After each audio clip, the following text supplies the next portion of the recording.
in Somalia. Before we proceed, I would like to the President has many engagements, and we would like him to release him. Your Excellency, Mr. President, Excellencies and Ambassadors, Honorable Ministers, distinguished guests, ladies and gentlemen. I would like to thank you all for making this trip to Hargeisa. I would particularly like to welcome Ms. Fathia Sarour on her official visit to Somalia as the WASAARADA. I would also like to welcome all of the ambassadors, the heads of the delegations, the Executive Secretary of IGA, Mr. Engineer Mahabub, and all the distinguished visitors and health units or agencies that are visiting here today. On behalf of the Somaliland government and people,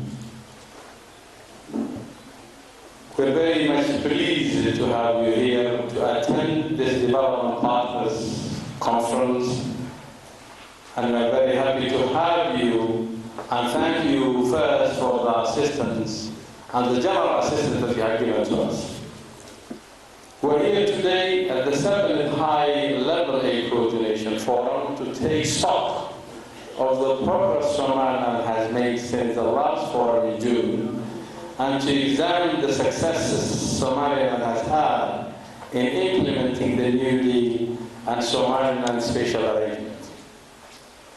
We're also here today to discuss the lessons we have learned since September 2013 and identify the way forward for Somaliland in relation to the new deal and Somaliland's Special Arrangement.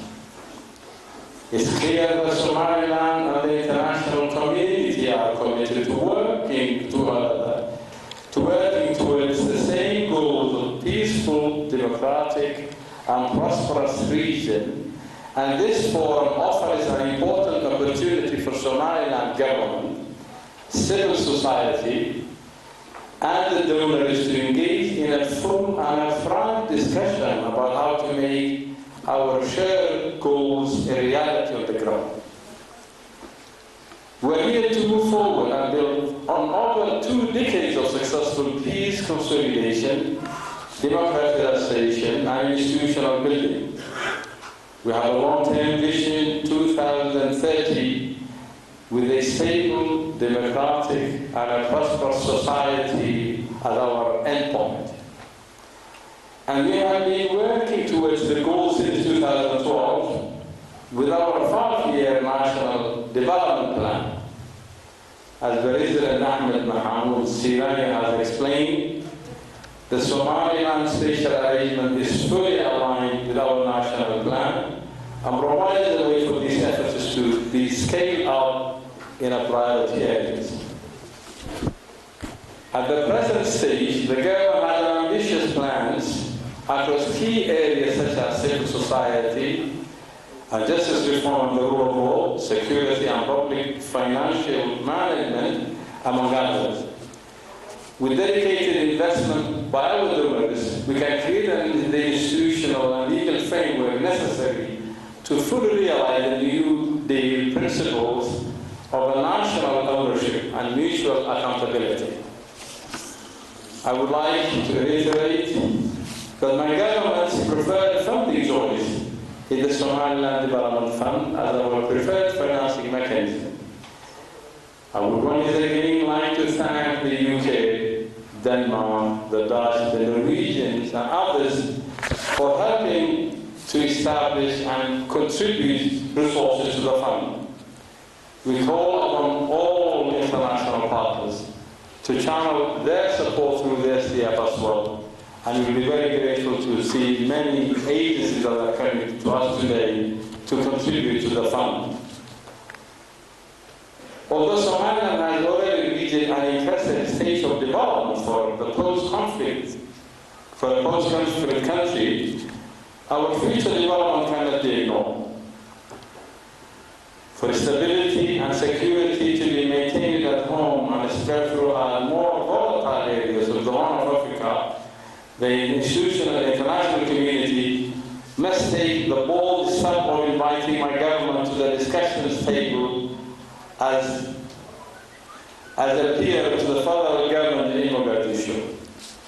I urge our international partners present here today to reward and empower those people who have committed to the shared values of peaceful coexistence and legitimate politics. It is unfortunate that my country and my government will not be able to attend the Copenhagen conference taking place later this month. It's unfortunate that Somaliland's experience in state building and creating a peaceful and stable society post-conflict will not be shared with our brothers in the South because of the international community's misguided belief that inviting my government as a peer to the federal government in Mogadishu will undermine the false ideology of unified Somalia.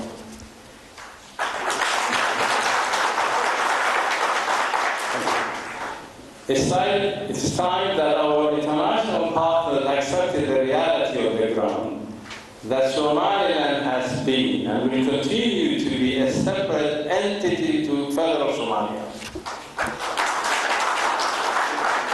However, my government has continually confirmed its willingness to cooperate with the international community and our brethren in the South to help guide them to help themselves. Yet it's important to stress that there is little Somaliland can do from the outside in order to move the hope for a peace and a stable Somalia forward. Our international partners need to ensure that my government is consulted as a stakeholder in peace and stability in the Horn of Africa. No one cares more than us about ensuring that our brothers in Somalia are able to fight terrorists, pirates, and develop a peaceful nation. The best lessons from how to address the Somalia problem can only come from the learning lessons of Somaliland, that the best solutions come from the indigenous approaches and bottom-up initiatives that we have worked with, that we have worked here. Somaliland has the experience, the knowledge, and the know-how to help the international community in addressing the problems of the South. We believe, as Somalilanders, that we could help the international community in solving the problems of the Horn, and I think it's a testimony to what we have done in here in Somaliland, that we have peace and a stable nation. This forum is a great opportunity for Somaliland to show that it is committed to continue being a responsible international partner in these multilateral initiatives. But we need support to build the capacity to be even more effective. Somaliland takes pride in having embarked on a unique and uncharted course of a bottom-up state building that has far exceeded the expectations of the international community. So bear forward with the guidance of the New Deal principles, the diplomatic commitment of our development partners, and the capital and the capacity to initiate a comprehensive reform. We believe that Somaliland can be the model for what successful New Deal-led development can look like. Regardless of what happens elsewhere, the successes of Somaliland can be the legacy that's left behind by all of us sitting here today. Finally, I would like to take this opportunity once again to thank you, particularly the international delegates, the international partners, for making the time to join us for this important forum, and for your continued support for the past 2 decades. Once again, thank you very much, and welcome to this meeting. Thank you. The President of Somaliland, His Excellency Ahmed Mohamed Mahmoud Sinani, to come and say a few words. Honorable Ministers, distinguished guests, ladies and gentlemen, I would like to thank you all for traveling to Hargeisa.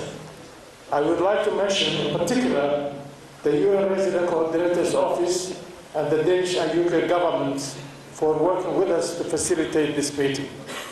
I would like to warmly welcome Mahbub Muallim, the Executive Secretary for IGAD. On behalf of the Somaliland government people, I would like to express our gratitude to the development partners that sit before us here today, as well as those who were unable to share this occasion with us, for their generous assistance to Somaliland over all these years. Today, we come together to report on the progress we have jointly made on meeting targets set out in the Somaliland Special Arrangement in September 2013, and to discuss the way forward. It is pertinent that we evaluate our performance against our plans, a practice that is in line with the principles of aid effectiveness. Somaliland has enjoyed over 2 decades of successful peace, consolidation, democratization, and institution building. These foundations have created an environment where programs can be implemented successfully and effectively with government institutions and experienced civil society groups. You will hear later today about the details of the government budget. We now have $18 million set aside in the 2015 budget for the infrastructure and equipment. This shows that our joint efforts in strengthening institutions is starting to have an impact. The international community and the Somaliland people have a long tradition of working successfully together across all sectors. What the Somaliland Special Arrangement has done is strengthen the way we work together, with the government in the lead and in a stronger spirit of partnership and coordination. The Somaliland Development Fund, the government's preferred financing mechanism for Somaliland Special Arrangement, is an innovative fund that's being watched globally. We are committed to making this a success story and put Somaliland in the global spotlight. We are all aware that Somaliland Special Arrangement is a separate and distinct document which was endorsed by the international community in Brussels last year. The High-Level Aid Coordination Forum is Somaliland's platform for dialogue and monitoring. Hence, financing arrangements should be equally separate. Our dear friends from the UK and Denmark established the Somaliland Development Fund. Norway and the Netherlands have since joined, and now the EU is about to join the fund. 1 year on, the fund has already started having an impact in terms of building the capacity, of the state. Important projects include La Farouk-Berbera Road rehabilitation, which has just started. I would like to invite the international partners to join the fund or establish other mechanisms that borrow the Somaliland Development Fund, which is practically the New Deal in action. I received an invitation from the President of Somalia to attend the High-Level Partners Forum in Copenhagen later this month. I would like to wish our neighbors well. This is a forum for Somalia, not for Somaliland. Somaliland is a separate country. The federal agenda that's being discussed at the Copenhagen conference is of no concern to Somaliland. What I would ask of the international community is to support the dialogue which has been generously supported by Turkey. We would like these talks to deliver results and seek the international community's support to ensure that parties are held accountable to what is agreed at the talks. Somaliland is committed to regional peace and security and values these talks as a responsible state within the global community. In conclusion, I would like to reiterate our commitment to reform, peace, security, and the democratic values that have shaped Somaliland, ensuring that human rights, particularly the rights of women and children, are safeguarded. We are holding elections. We are holding elections next year. It's challenging, but my government are committed to ensuring that we have successful, free and fair elections. I would like to ask the international community to further strengthen our partnership so that Somaliland realizes its vision of building a country that's peaceful, democratic and prosperous.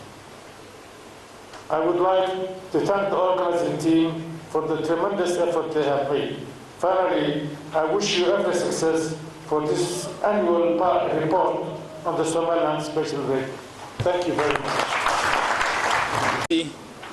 President Silanyo, honorable ministers,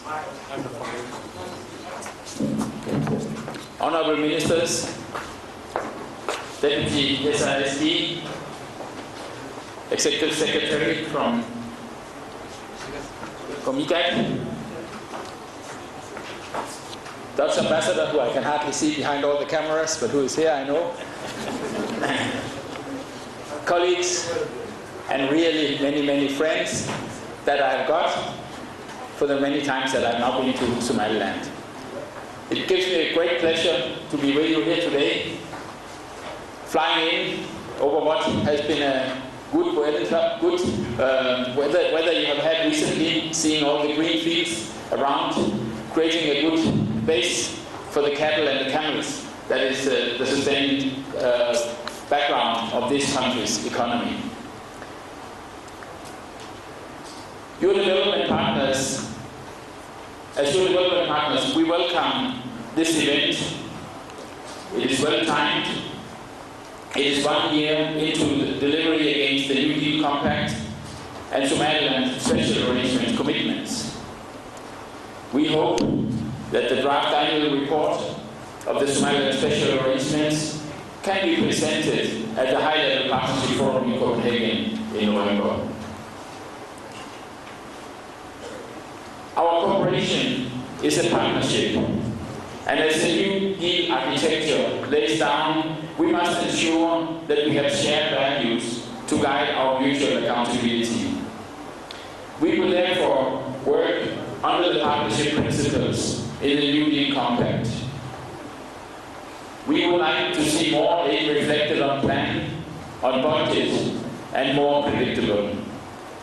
Based on government partners putting proper systems in place to manage public finances, including aid, and commit to using aid and other resources in the interest of the people of Somalia, where 63% of men and 8% of women between 24 and 34 years of age are looking for employment, full-time employment. This must be done by properly, transparently, and accountable.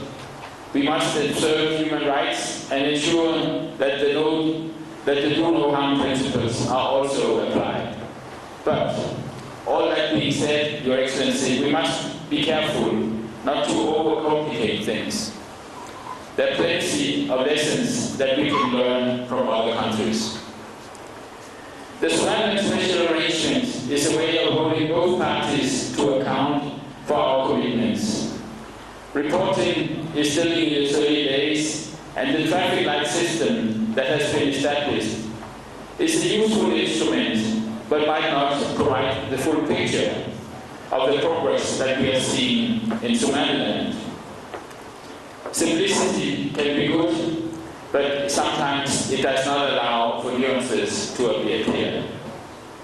We need to ensure that these indicators better reflect the consultative process. It is to establish we must establish more realistic targets, and this high-level aid coordination forum is the opportunity to focus on how we collectively can improve the chances for success.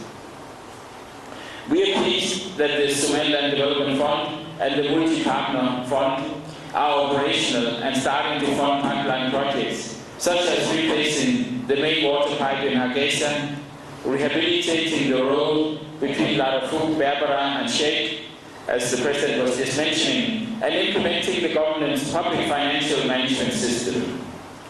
There's a need to consolidate the governance architecture and bring multi-donor trust fund together around the Somaliland Special Arrangement. Building on our last meeting, the World Bank continues to produce illuminating diagnostics to help shape our development discourse. We are therefore looking forward to tomorrow's session on the economic growth drivers. The EU and IGAD, similarly, we are looking forward to hear on the progress on creating the Berbera Corridor. The Berbera Corridor, a very significant transport corridor, just next to one of the most important shipping lanes in the world, the Gulf of Aden and the deep sea port of Berbera. Somaliland's energy sector has been touted as the area of its economy most ripe for development. Several foreign companies are exploring for oil and gas in Somaliland, as well as other opportunities in the resource sector are being explored: fisheries, oil and gas, and allocation of resource concessions and contracts are critical. This is ongoing, but it needs proper regulation and transparency on any deals. We would like to support Somaliland and hope that you will protect yourself against the diseases that many other countries have inflicted upon themselves in developing the natural resources that countries have been bestowed with. We are there to help you also in this respect. Let me congratulate you, Your Excellency, President Silanyo, for the highly successful trade event held in UK a couple of weeks ago, which showcased Somaliland as a destination ripe for investment in a range of sectors, from agriculture through to fisheries. It is clear that trade rather than aid will eventually lead to increased growth for Somaliland and jobs for men, women and youth. The government and its partners now need to move forward to develop the right enabling environment through, for example, one-stop shops for investors and improved access to finance with the passage of the Commercial Banking Act. We are looking forward to listen to the government's plans on bringing these most important measures into action. As you mentioned, Your Excellency, parliamentary and presidential elections in Somaliland are to be held next year. As donors, we have been prepared for over a month to support the voter registration process.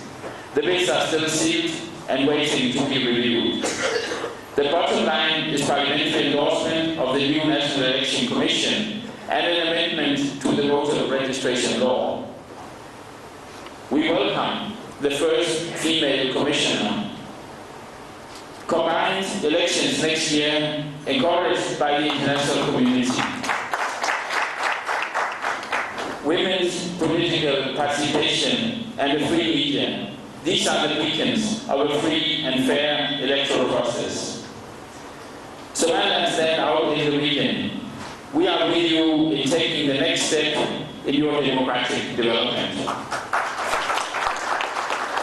As we said in June, some human development indicators are starting to head in the right direction. Economic growth will not be sustainable without similar progress in the social sectors, where government of Somaliland will have to take the lead.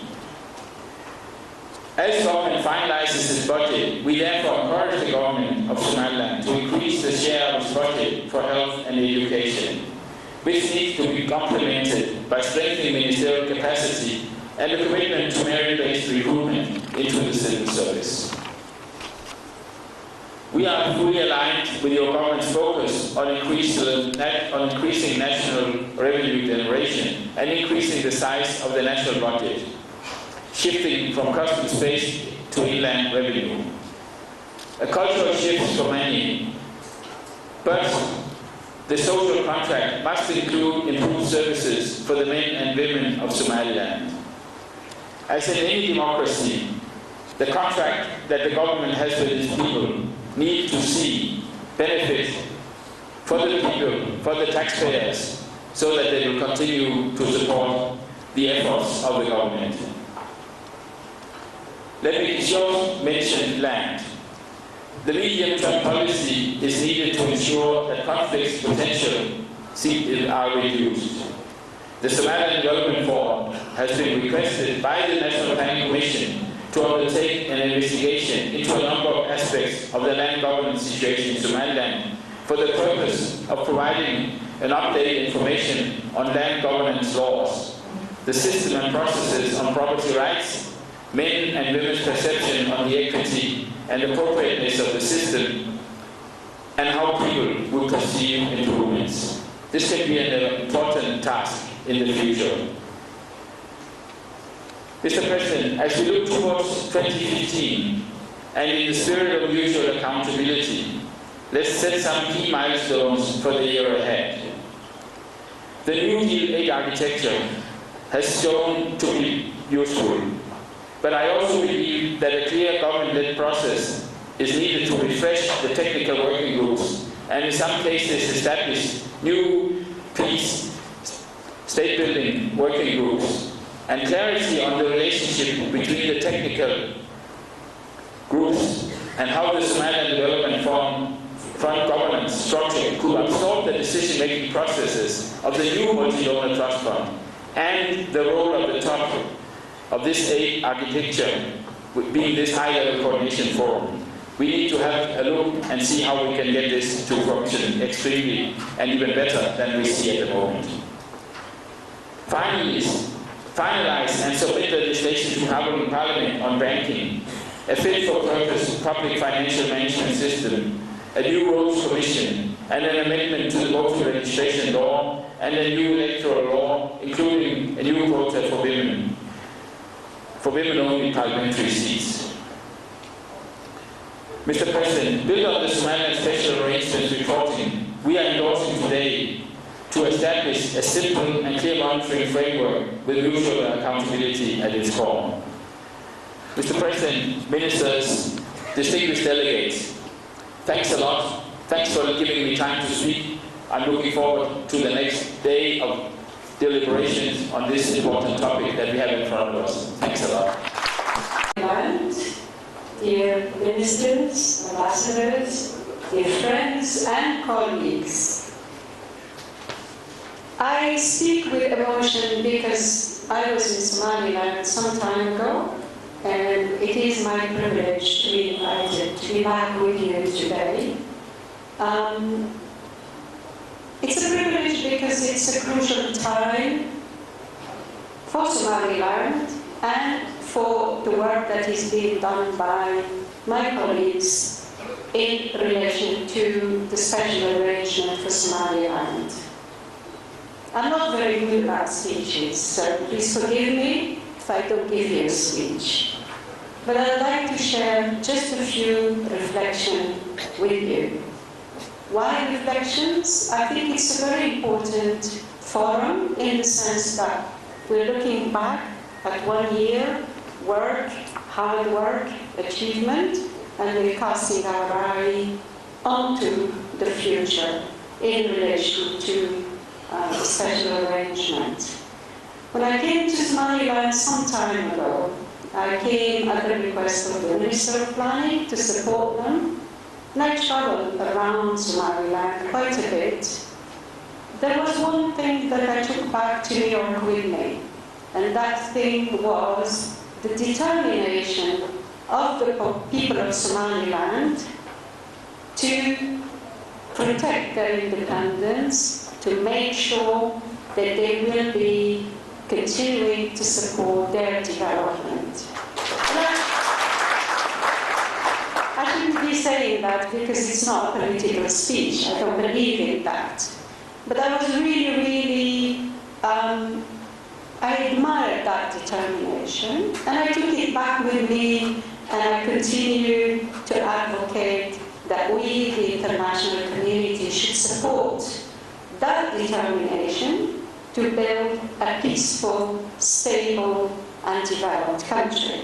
So a few years back, I'm really happy to come back and to witness that. And in witnessing that, I will continue my determination to support you, and it's not a political speech. I think it's very important. I said I came at a crucial juncture. Why? Number one, because I'm based in Mogadishu. We have a lot of political issues to deal with. You all know about it. And another side is really the positive things I see today in the high-level coordination meeting. But it's very important for me. So what can I say about today that could make some sense? I'm not going to say the good things that my colleagues have been saying because I don't feel qualified to give you those details. But the special arrangement under the compact is all about supporting Somaliland to further transform politically, economically, and socially. And I insist on the socially, because at the center of development is always people. By that, I mean the engagement of people, as the President said, as my colleague said. Engagement of people, I mean women, I mean young people, I mean civil society. Because no government can sustain itself without its constituency. So for me, that's very important. And what I can see, once again, is the determination of the Somaliland government to uphold human rights. And for me, it's non-negotiable. Any country that wants to build peace and sustain it and develop needs to make sure that the rights of people are respected. The right of men, women, young people, those with disability. We should never forget that. So that's very important. I'd like to support that. Now, having said that, let me just say one or two things on what I could read through the draft report. I could see tremendous effort by the Somaliland government and people, as well as the international community, to basically have a shared vision, to have a common, coherent, and consistent approach in terms of building further the process within the Somaliland special arrangement. And I see a lot of progress in setting up the mechanisms, and for me, having the systems in place, the mechanisms in place, the frameworks, is key to sustainability of results. Because you can have good results, but if you do not have a framework to take it forward, the results will disappear very clearly. So I see that in the report, and I think it's very important, because it means that the next year it will be, I hope, slightly easier to move forward with the results, to move forward with outputs, but let us not forget the outcomes long-term and medium-term. And so I'd like to congratulate the government as well as the international community to have achieved so much. And I would like to note the proposal of the monitoring and evaluation framework, because we know it's always the thing that we leave last. We do all the good work, but the monitoring and evaluation framework, we don't pay too much attention to. I reviewed the draft, and I think it's a good one, and I think it will be very, very helpful. So, without boring you further, I would like to say thank you for giving me the opportunity to be here. I would like to wish you good luck, and I would like just to say one thing. Please, please, please, keep being united.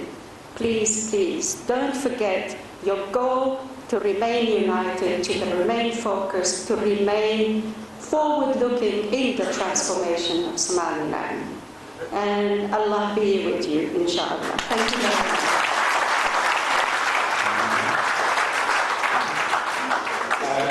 Thanks, UN you and President Fathia. So now I would like to call the floor the Minister of Finance, Abdulaziz Mohammed Samale. Welcome.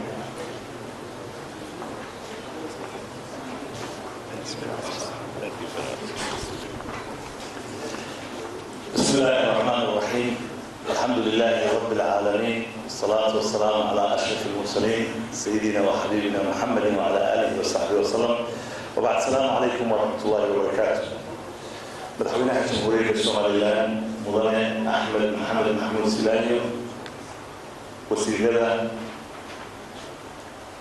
دمان رحمة الشرفة أي أخوة الأيام مدحنا كالدون فتحية محبوب جيت أجان فيليب فنس يا ما بعباس هذا الكلام المناسبات القالية والسلام قالية أيها السلام يا ملكوه إلى إمام حضر إنه كل مناسبات القالية ملكحية ما تأوي تهاي طبقك بشر محرم وما تاريخية وطريق المفتقة وما دنت إلهي وقرقاني النبي موسى عليه السلام وحصلنا ومضى الإسلام ويقول أهينا يا أنبياء الإلهي ما أنت أوكلا إن الصوم شرع أوكلا أمام بلي أوكلا الرعيو مناسبة دينا وقصور دينا تيمان تنقالنا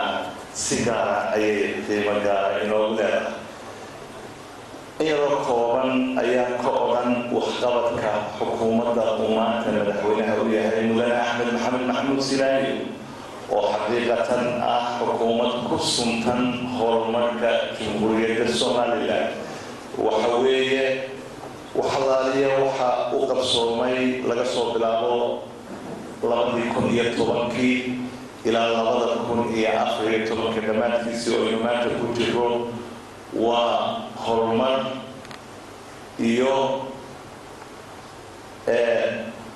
horumar madaxweynuhu gaarsiiyey dalka iyo dadka waana mid ka muuqata guud ahaan qaybaha kala duwan ee jamhuuriyadda Soomaaliland dhinac kasta oo ka ah waxay xukuumadda mudane axmed maxamed maxamuud silaani madaxweynaha ka yahay la wareegtay talada dalka 2010 bishii July تيو دلك الأولى هي دين أن كيانين $30 مليون وها حلك أولوري من الأوينو تيو أنا شغالها دولة وقادا مدو دور بالعودة وحمشها يعيد تكرر وحترضى أولوري من أحمد محمد سنايا حكومة ديسو تيو أي حاوليان دمامبا خسرها دولته مددي كومي ودلك مدحوينه حكومي ومدحوينها كاها وحنو كسوقا بجت الدولة حكومة تضليها 4 مليون وحنا أمات ماليا سنة كالله كل شنية توقع بقولي 6 مليون دولار وحكومة حلقة الدولة مكيها لما بقول يلبي 8 مليون دولار تيو أي كوتشتو مشروع Somaliland Development Fund وصلنا كلامات كل يشمل يتوقع $4 مليون نلقاوي. وحقيقة فرق أوحية تضلي 4 مليون هي لو بقولي 2 مليون. أما تضلي 4 مليون حكومتها هي بقولي 6 مليون أو بجت حكومتها مدة 4 سنوات. وحقيقة فرق أوحية فرق وين وآليات وين لما بقولي 6 بقول كيما أيوكور كاي بجت كحكومته كدولة أيوكور كاي بقول كيما 6 إلهي بمحضر سبحانه وتعالى إسكاله وحكله أو محضر سنة مدحوينها جمهورية الصوماليلاند وسياسة ونحسن كل سنة ترانسبارنكا كل سنة accountability كل سنة إلى ليتا هنتظر أمدا كنا هجية ذلك جمهورية الصوماليلاند وحنا عدينا in siyaasadda dhaqaale ee dowladda Soomaaliland ay ku salaysan tahay in horumar iyo adeeg buuxa ay gaarsiiso dhammaanba muwaadiniinta reer Soomaaliland. miisaaniyadda qaranka laguma isticmaalo oo keliya kharashka hawsha socota, waxaase si weyn loogu isticmaalaa mashaariicda horumarineed ee dalka ka socota ee la arki karo ee ka muuqda dalka, sida wadooyinka, sida dhismayaasha kala duwan ee wasaaradaha iyo hooyada kala duwan ee qaranka, jaamacadaha, sida kordhaadida dhammaanba mashaariicda kala duwan, hadday tahay tabeeraha, hadday tahay deegaanka, hadday tahay xanaanada xoolaha, hadday tahay kalluumaysiga iyo guud ahaan waxalaaliya wixii dalka horumarkiisa ka qayb qaadanaya. waxaanu kor u qaadnay kabka aanu siino dowladaha hoose si ay adeeg hufan u siiyaan dadweynaha reer Somaliland. farxad weyn bay noo tahay wasaaradda maaliyadda inaanu maanta halkan ka caddayno in mahadnaq ballaaran aan u jeedina dadaalka ay nala wadaan qaadaan bixiyayaasha, annaga oo rajaynayna in sida ugu dhaqsaha badan leh oo u midho dhalo barnaamijka New Deal Somaliland Special Arrangement. It's my honor to extend my greetings to the distinguished guests who participate in this international conference, which is for the 7th time held in Somaliland. Especially I am extending my greetings to the development partners who came to participate in the advancement and the development of our country. The financial policy of Somaliland government is based on supporting national development policies, programs, and to ensure the provision quality services to Somaliland citizens. Briefly, I would like to mention that the Ministry of Finance is embarking on domestic resources mobilization to support the government investment programs and promote the efficient delivery of services to Somaliland citizens. Domestic resource mobilization is one of the key pillars of Somaliland PFM reform. PFM reform strategy allocates resources in an equitable way and in accordance with government development and priorities. Minister of Finance took strides from 2010 to 2015, and budget of central government increased by 283%, from $47 million to $180 million, from $47 million to $212 million for the state. Our expanded the budget allocation to include both recurrent and development. We also increased the financial assistance that we give to the local governments to enable them to deliver efficient social services to the public. Thank you very much.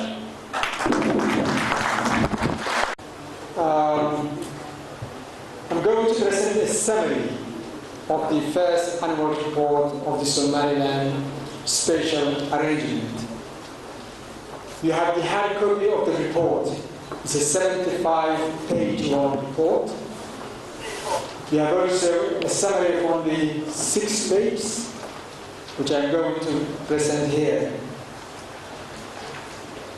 The report is divided into 5 sections. What is the way forward, the things that remains to be done by us and by our partners, our parliamentary elections law that needs to be amended, Data Security Act, Electoral Offences Law, among other things, with regard to that milestone. Now, the second milestone is to carry out civil registration. And at that milestone, we're now carrying out ID registration. I'm pleased to report that we have already registered over 100,000 citizens here in Hargeisa in the past 4 weeks. We still have to do the civil registration and find the resources to do that. Milestone number 3 is about to enhance voter registration system.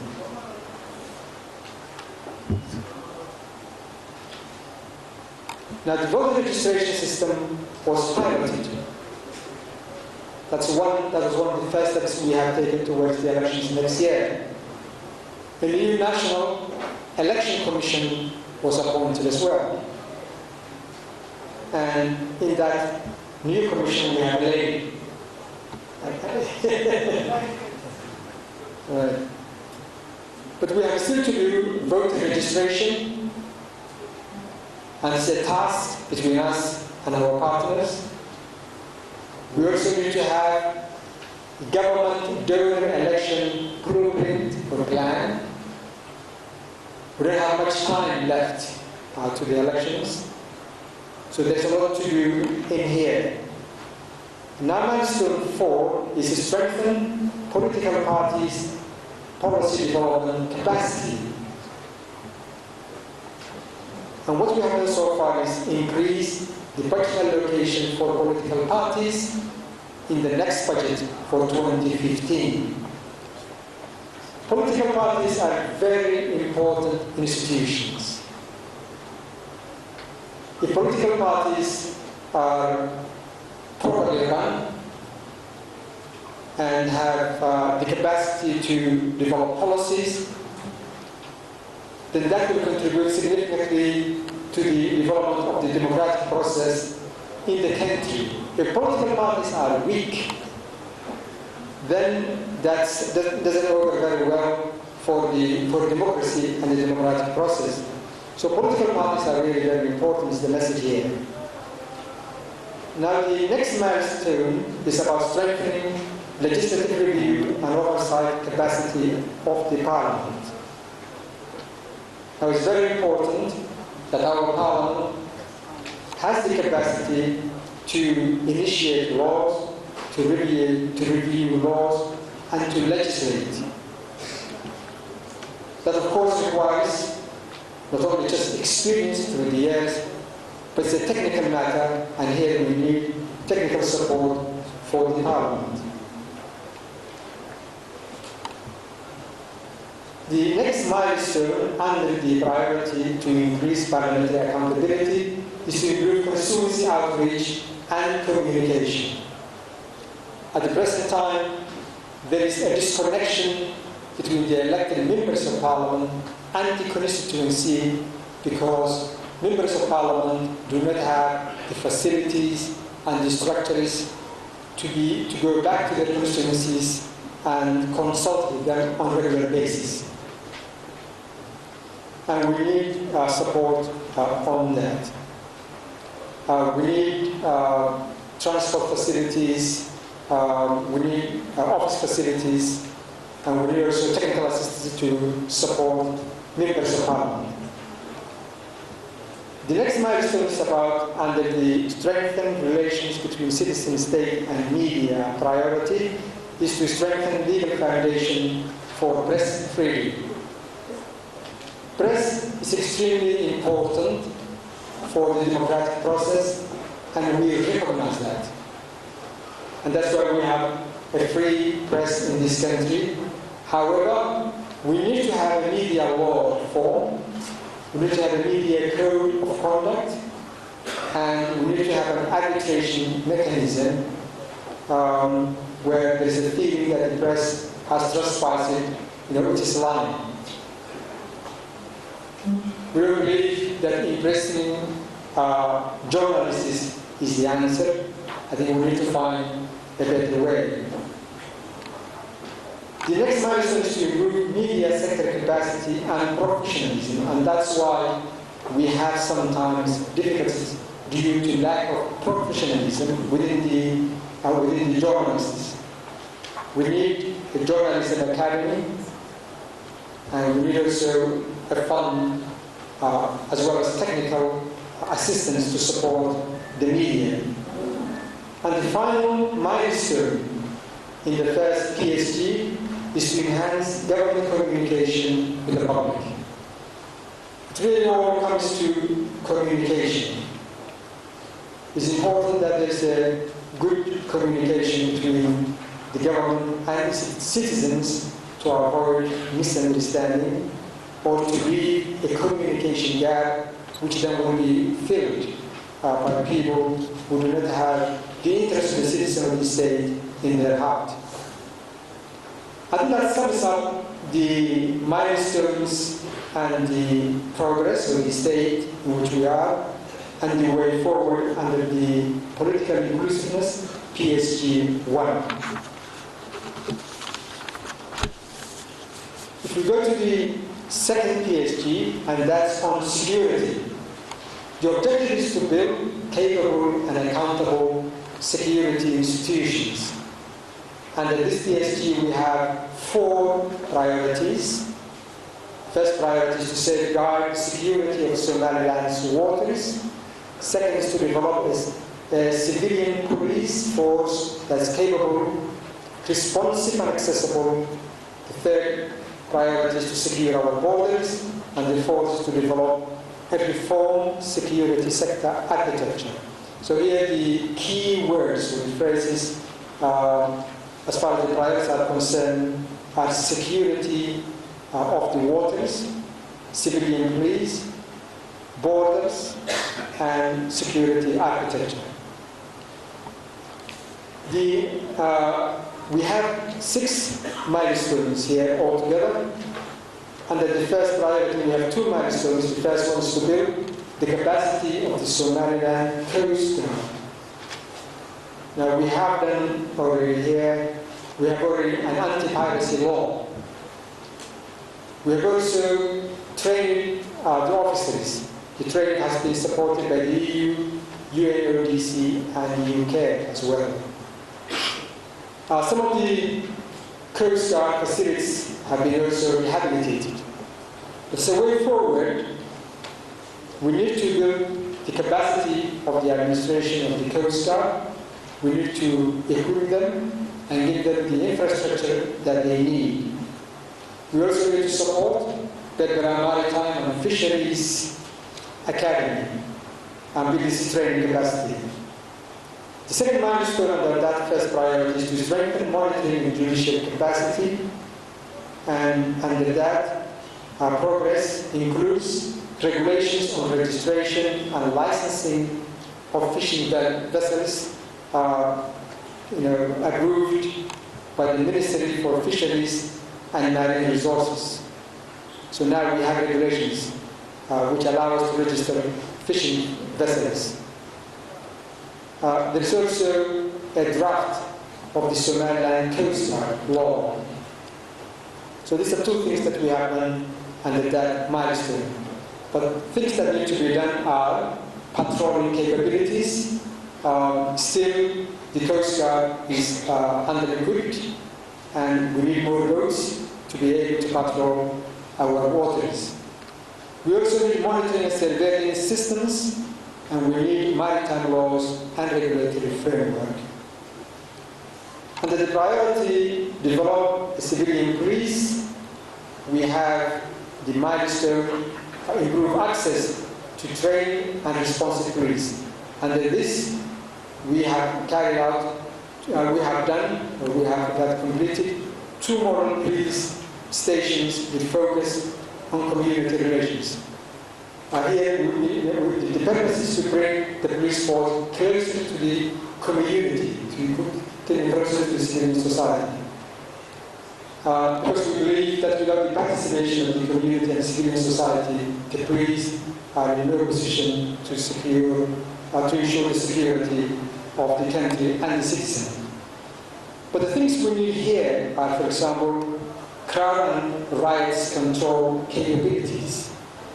Due to lack of that, sometimes it happens that policemen resort to live fire when feel threatened because they don't have the riot gear with them.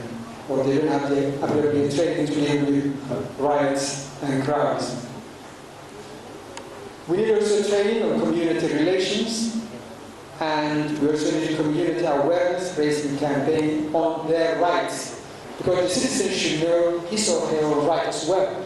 It's not only the priest who should know the law, and the priest's rights, but also the citizen who should know that.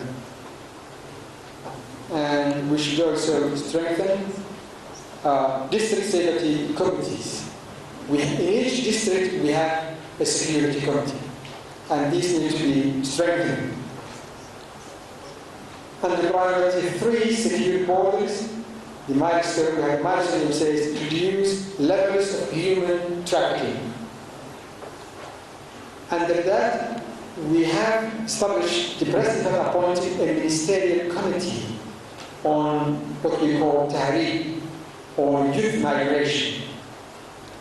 And we have also trained immigration officers on human trafficking, and we have equipped 4 border points. We have about more than 50 crossing points in Somaliland, but we have been able to equip the main 4 border entry points, and we received assistance on this from IOM. But to secure our borders, we need intelligence and trafficking networks. We need to root out those people who profit from trafficking young people.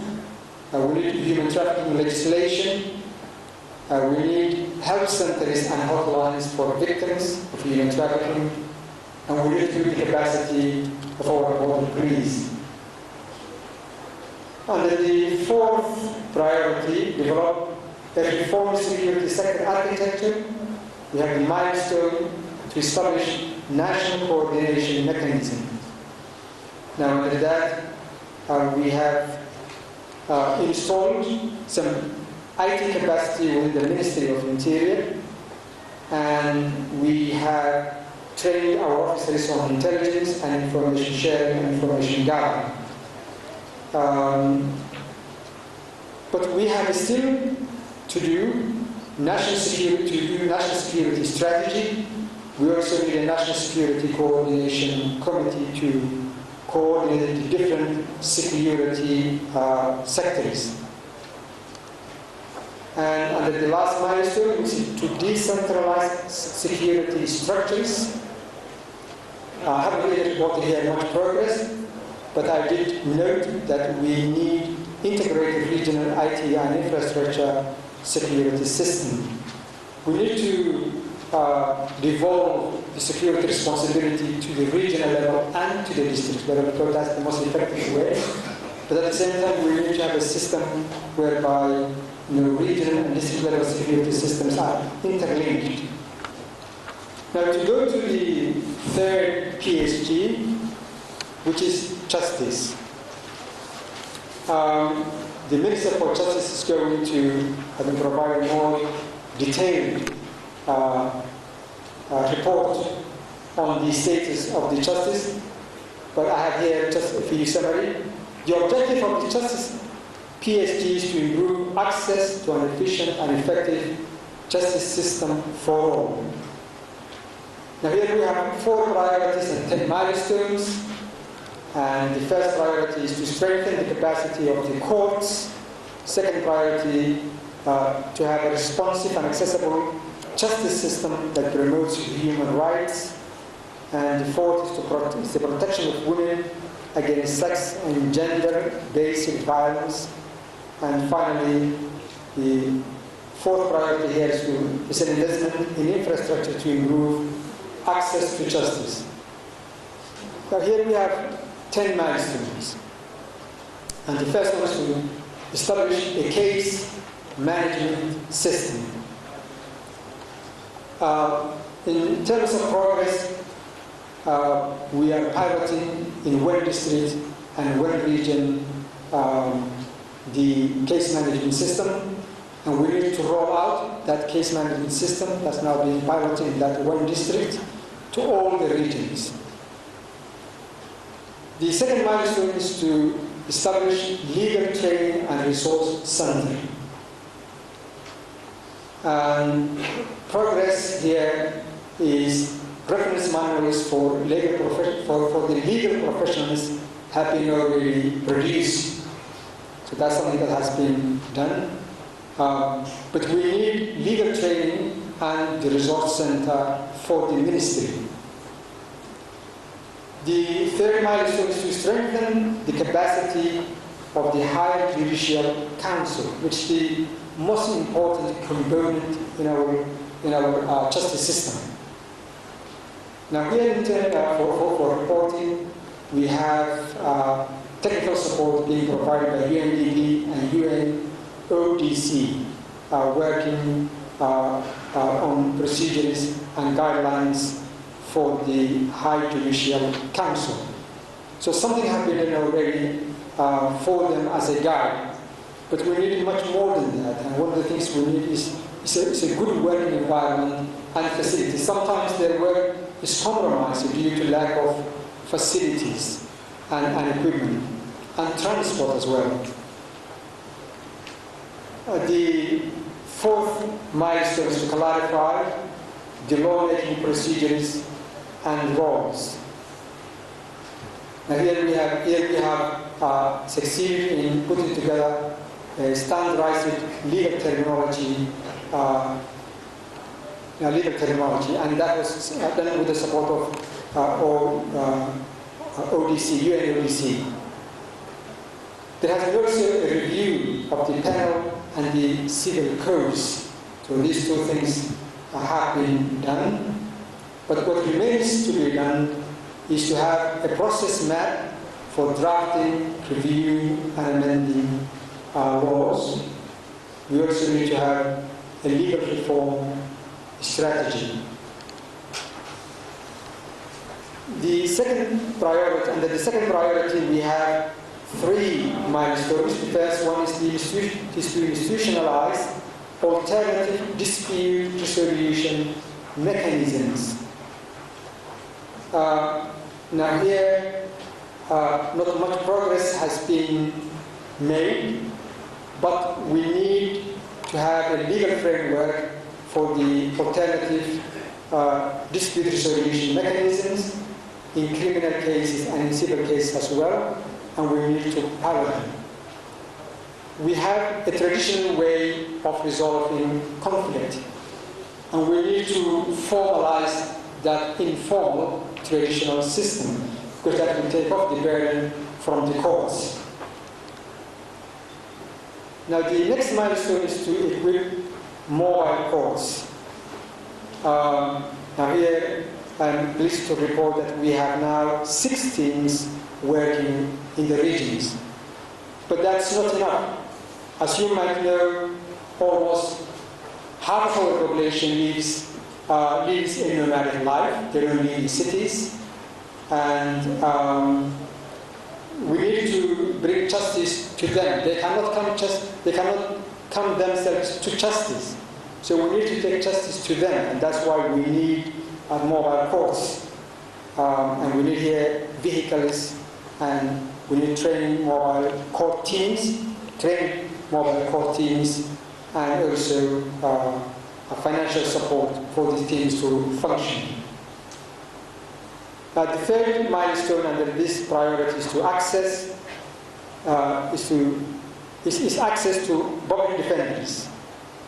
Now, under this, we have done a legal aid bill, which has been approved by the cabinet, and a parole system which is being piloted, and we have also established some legal aid clinics. The purpose here is to ensure that everybody has access to justice. So if you cannot afford legal support, then it falls upon the government, upon the state to help, even though that person may have committed a crime. Maybe a heinous crime, but nevertheless, that person has the right to defend themselves, and they have the right to have access to legal advice and support. Now here we need funding to support these institutions which have been already set up. And the third priority is the protection of women against sex and gender-based violence. And we have the milestone strengthening police community partnership against sexual and gender-based violence. Now here I'm happy to report that we have the Women's Lawyers Association who do support victims of sex and gender-based violence. But we have also sexual offenders database established in Gabo, and we have sexual assault referral centers in Hargeisa, if I'm right. But in order to tackle the problem of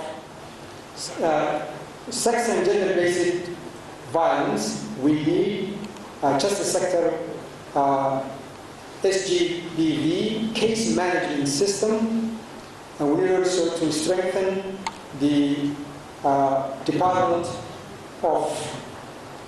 that deals with complaints of this nature within the Ministry of Labour and Social Affairs.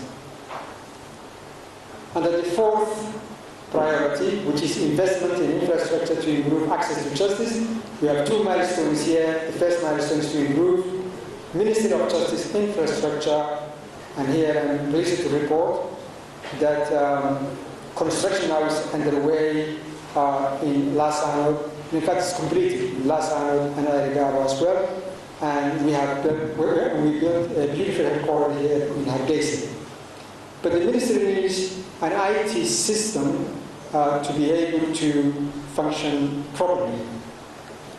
And the last milestone under this PSG 3 is to build detention and prison facilities.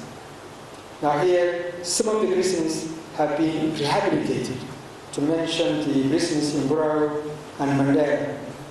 But what we need, and we need that I think urgently, and this is very important, are facilities for detaining young people, juvenile detention centers, and rehabilitation centers. We also need women's prisons or women's sections or wings within the existing prisons. And we need also a modern district court to go with. But I'd like to underline here that young people, when they are detained, normally share prisons with adults, and I think that's not right. We really need separate facilities for young people, as we need separate facilities for women. Now, if I go to the next page, PSG4, the Economic Foundation, which is the biggest PSG because it encompasses all the different sectors of the economy. I would like to be very quick on this. Now here we have 5 priorities. The first priority is to develop investment strategy for public and productive infrastructure. The second priority is to strengthen investment in the productive sectors. And the third priority is to build efficient credit, investment and insurance institutions. The fourth priority is to generate employment. And the fifth is to develop a comprehensive environmental strategy. Now here under the priority develop investment strategy with 5 milestones. I'll just go straight to the progress made rather than go through the milestones. Now we have a petroleum and mining regulatory framework now. We have also an energy policy. We have an electricity bill in cabinet. And we are piloting alternative energy, particularly wind energy. And we have started the rehabilitation and the construction of roads, Hargeisa, Berbera, and Bro Erigabo, just to mention a few. We have carried out a feasibility study on Berbera corridor. Now, we have done enormous work at our airports, particularly Hargeisa Airport and Berbera Airport. And Hargeisa Airport has been almost transformed. And there's a new terminal to open soon in Berbera as well. Now, we have also allocated from the budget $1 million to Burao Airport. We are in talks with the Ethiopian authorities on transit and trade agreements. We had several meetings before, and soon we will be having another one at a higher level. We have a telecommunications law now, and $500,000 has been allocated by the Minister of Finance in the current budget to acquire necessary equipment for the telecommunication. We have food and water security strategy document, and IGA has been kind to assist us in the production of this, the preparation of the food and water security strategy. We're a food and water security committee to take that document forward, and in this year we have decided to waiver all tax on agricultural inputs. So if you import tractors, fertilizers, and anything that to do with agriculture, you don't have to pay any tax at all. With regard to research, we're now carrying some trials at some universities, Amud University, Hargeisa University, and Timahad and Great University as well. As for the way forward, or the things that need to be done under the first priority when we start, we need a Petroleum Act and policy. Act. We also need an Oil Revenue Act. We need to amend the current Mining Act, bring it up to date. We need also an Energy Act. We need a National Energy Plan, and we need an Energy Institute.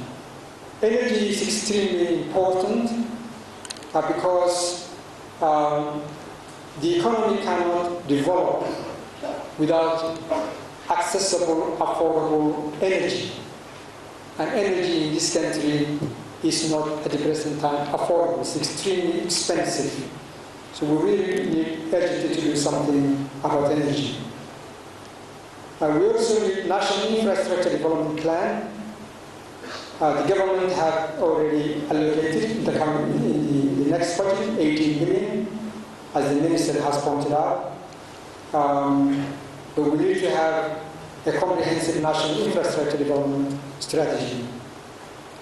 We also need trade and transit agreement with the Ethiopian government that will encourage the development of the port and the development or the investment of the Berbera-WASAARADA corridor as well.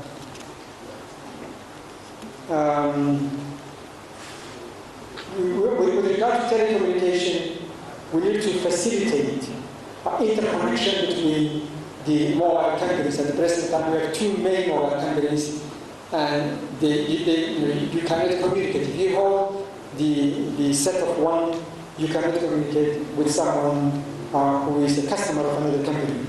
So that's something that we need to do something about. That requires not only the equipment, but also requires technical assistance. I think with regard to food security, we need to have seed banks. Before, our farmers used to spare seed from their harvest and use that next year to sow their fields. That's no longer happening because people are bringing new seeds and genetically modified seeds mainly.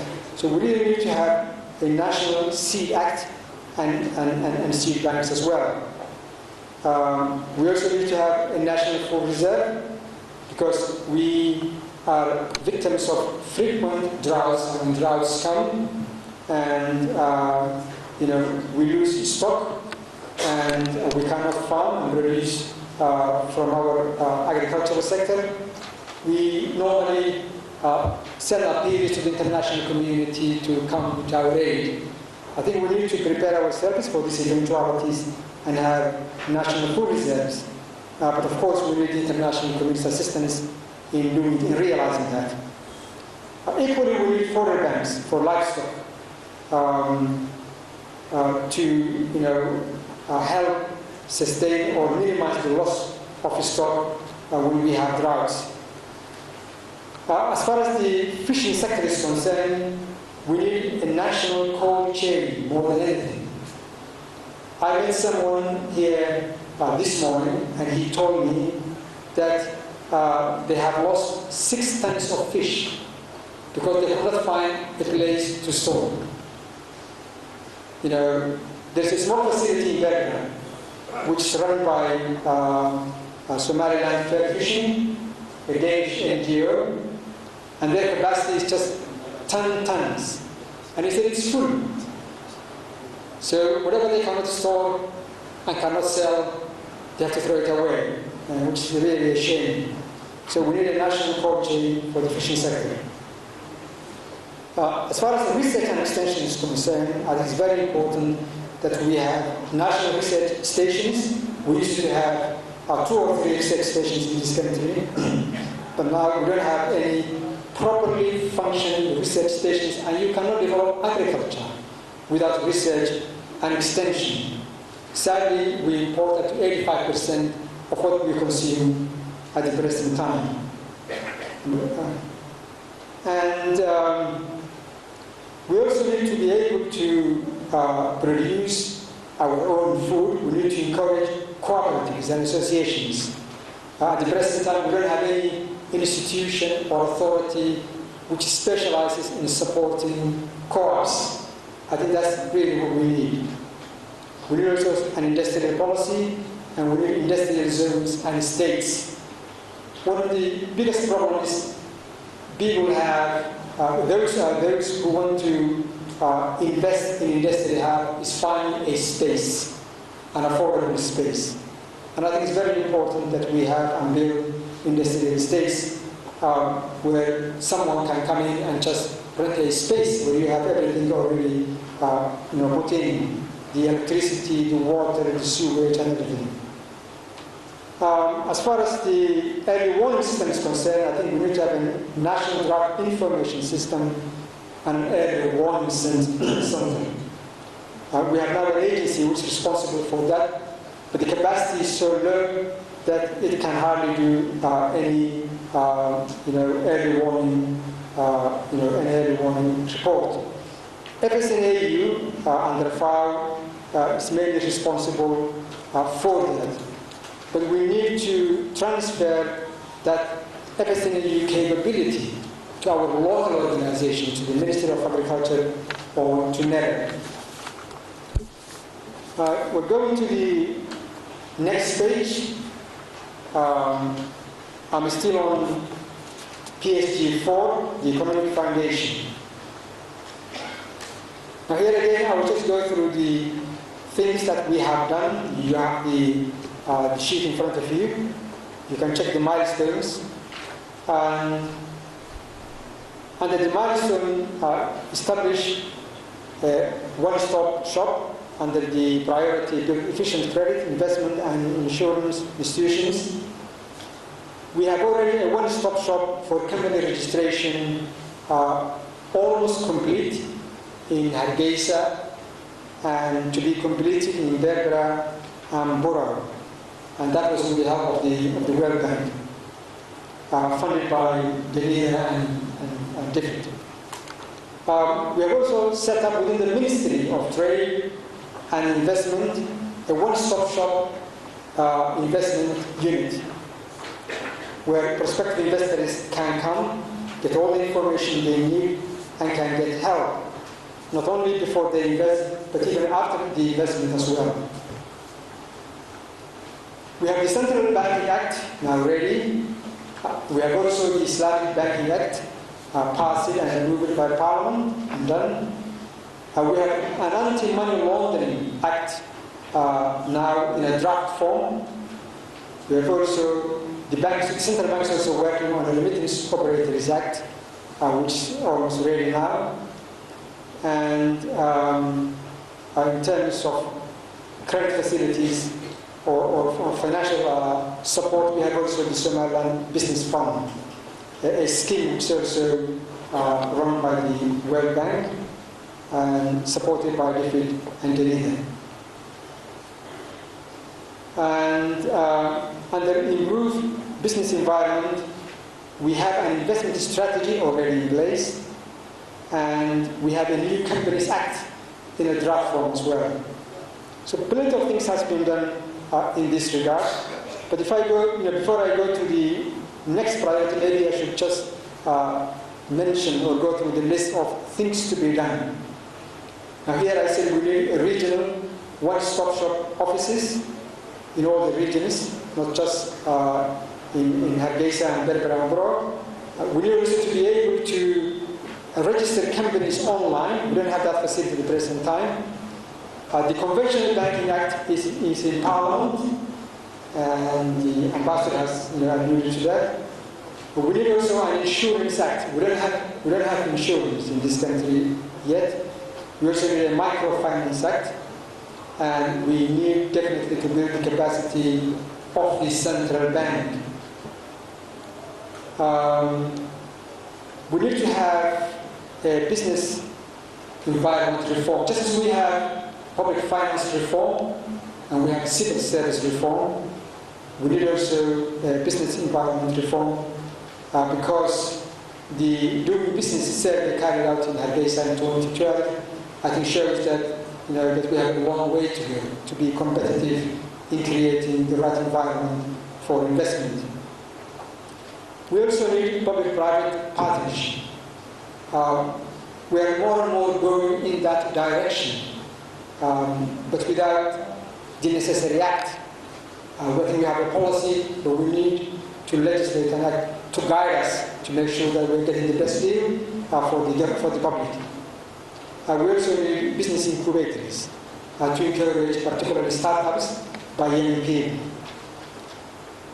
Now if I go to the next priority, under the next priority is generate employment, and that's extremely important because unemployment in this country is unacceptably high, particularly among young people. And employment and security and development go hand in hand. If you have a lot of young people who are unemployed, I think you are at risk of creating an environment which will not be conducive to safety and security, and of course not development at all. Now here I said that here we have, in fact, the private sector taking the lead in providing private vocational schools. There are many private vocational schools run by the private sector in Somalia, particularly in Hargeisa. But we need to do here several things, and I'll come back to that. But the next item or the progress to report under the employment is the job centers. We have, right, I'm being reminded we're running out of time. We have established a job center in Hargeisa, and we need to roll that out. And as for the things that need to be done, we need to have a curriculum reform to improve the opportunity for young people to get employment. Because if our curriculum is really weak and people leave school with very little skills, then they will have a very little chance of landing on a job. Vocational training needs to be given a lot of emphasis. I think we need to have internship schemes in place, and we need also to have seed capital for business startups, particularly for the young people. Right, and here I said also we need to have national job centers, job bulletins, job websites, dedicated job websites, and under the last priority, I'm going to go through just what has been done, achieved, and what needs to be done. As EGAD representatives, the UN representatives, and other distinguished guests, good afternoon to you all. Ladies and gentlemen, It gives me a great pleasure to welcome you all. I would like to extend a special welcome to our international guests, especially as it is the first time for some of them to come to Somaliland. Welcome to Somaliland. I would like to go over our partnership principles, and the principles are: mutual commitment is made by the government of Somaliland and the development partners. It outlines commitments on how the government of Somaliland and the development partners should work together to achieve tangible results. The principles will serve as a tool to monitor progress of the commitments on both sides.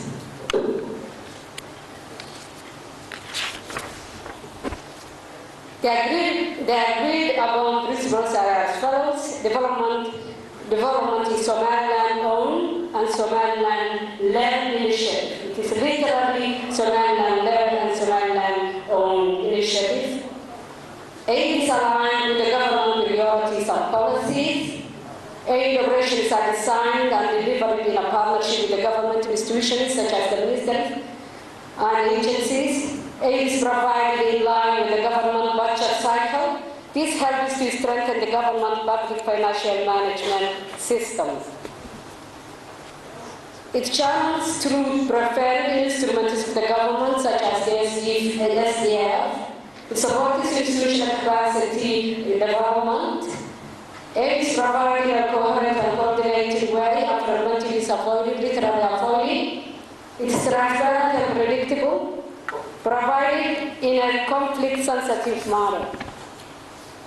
To elaborate on the ownership, let us see the planning and the prioritization. Somaliland's spatial arrangement is based on a National Development Plan 2012-16, which is 5 years plan. National Planning Commission, Somaliland underwent the prioritization process of the NDP and made financial allocations from Somaliland Development Fund based on peace building and peace building criteria, peace building and state building criteria, and that's repeated this year also. Area for improvement: Somaliland government estimated the cost of NDP to be 1.2 billion. However, the SSA has not been costed yet due to lack of capacity and technical assistance. The World Bank intends to provide this support under the Somaliland Public Financial Management Reform Strategy, inshallah. Alignment, let us say alignment. Development partners are starting to refer to SSA objectives and targets. For example, in the 6th High-Level Aid Coordination Forum, the United Kingdom, United States, the World Bank, and the United Nations identified which BSGs they will support. At the same time, the UN programs, such as the Joint Program on Local Governance, are currently undergoing a process to align their work with the SSA, which is a good, literally a good thing. Area for improvement: a functioning aid information management system needs to be strengthened, also known as DAD. It's also known as DAD, Development Assistance Database. Information about the development partner activities and alignment has been difficult to capture due to weak DAD or aims. With the anticipated review of the aims, inshallah, this information should be easier to access in 2015. Let's see harmonization. Development aid coordination through 8 sectors coordination working groups continues every 2 months, practically sometimes every 3 months. The coordination working group takes over with active participation from the international organization. But it needs to be strengthened also. It also needs to be strengthened. Currently, the World Bank, the EU, and the SDF Secretariat work closely together to minimize sector fragmentation in water, roads, environment, and agriculture projects. There is an increasing move towards the division of labor, jointly by the government and the development partners such as public financial management, civil service reform, justice sector reform. Areas for improvement: aid at sectorial level needs consolidated support because of its important nature at planning, prioritization, implementation, and monitoring. The government needs to put forward proposals for support. Somaliland government should put forward proposals with technical assistance, with assistance of technical and financial resources. They will assess in transparency and predictability of programs to increase the effectiveness of aims. The World Bank and UNDP are planning to conduct a strategic review of the system to establish a well-functioning aims in 2015, inshallah. This review will consider how aid flow information is embedded into the national planning and budgeting processes.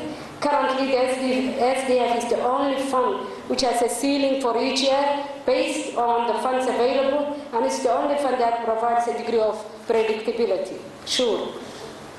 Let's see the use of country systems. One of the New Deal principles reflected in the SSA is the commitment to strengthen and use the country systems. For example, the USAID Supporting Transition Initiative, which is called TESS, program incorporates the National Tender Board during its procurement processes. The SDF uses the National Planning Commission for prioritization, financing, allocation, and approval of projects presented by 9 ministries and agencies. SDF procurement is based on the proposed procurement bill, which is to go before the parliament soon, inshallah. The SDF also have an incentive fund to be agreed on. There is an incentive fund that should be agreed between the Somaliland government and the development partners. At the same time, the World Bank Multi-Partner Fund will serve as a vehicle for building and using the country systems. Let us see the conflict sensitivity. It is strongly recommended that the government of Somaliland and development partners cooperate in ensuring that their interventions are designed on a conflict-sensitive matter, adhering to do no harm principles. It would be appreciated if the government would be consulted before any public statements or announcements to minimize conflict to arise. Monitoring and evaluation. This year, 2014, the High-Level Coordination Forum approved the monitoring and evaluation framework of the Somaliland Special Arrangement. It assesses 3 core components, which are, first, aid effectiveness, which will focus on key indicators relating to the quantity and quality of development cooperation in Somaliland. Second, milestones and results, which respectively focus attention on the process of implementing the SSA. Third, key outputs and outcomes of the development activities. Thank you very much. I would like to thank our partners for their constant support over the years. And at the opening speech from our Minister of Foreign Affairs, that humble message is to our partners. Thank you very much.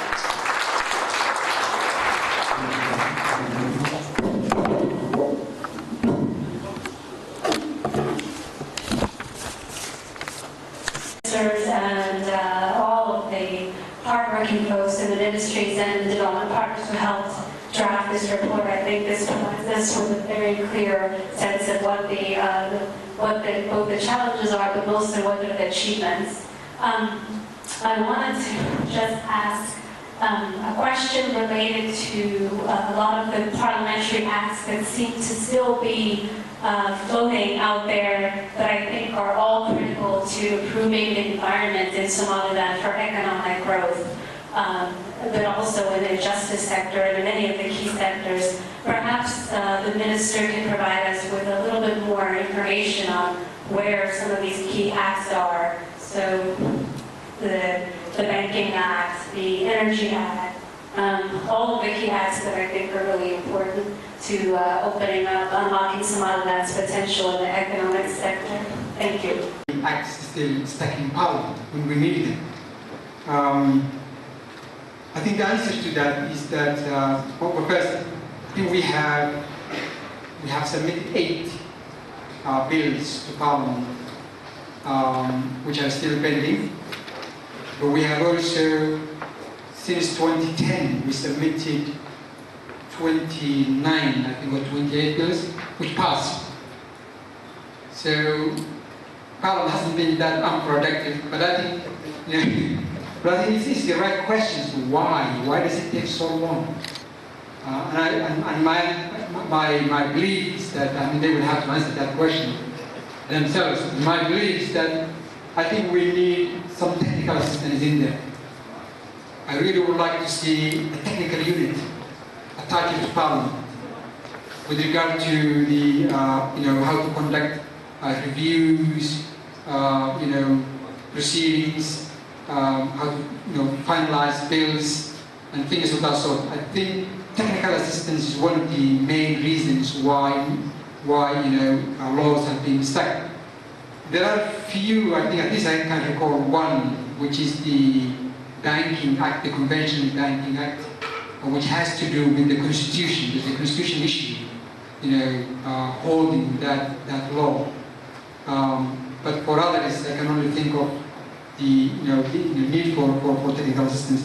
Now, with regard to the anti-corruption being included in the partnership principles and the report as well, I think that's a very important issue, so important that the President, when we came to office in 2010, set up a special unit, good governance and anti-corruption unit. And they have been very much active lately in carrying out functional reviews of ministries, just to find out the deficiencies within ministries. But that's very, very important area. And as for the underserved regions, yes, I think the government understands very well, and statistics show clearly that there is a disparity in terms of development between Seoul and Senang and the rest of the regions, and the government have been active in taking steps to address that. As I said earlier, we have allocated 3.5 million specifically for Seoul and Senang from the Somaliland Development Fund, and the government also allocates 2% of the budget, for Seoul and Senang. Maybe we need to use more of that fund towards development. And as a matter of fact, on the 9th of this month, we're going to hold a meeting for all international organizations to talk about this specific issue. Key milestones and achievements, which we recognize constitute an important progress as compared to your initial plan. With regard to the areas of where we would highlight certain challenges, I would like to come back to the electoral process.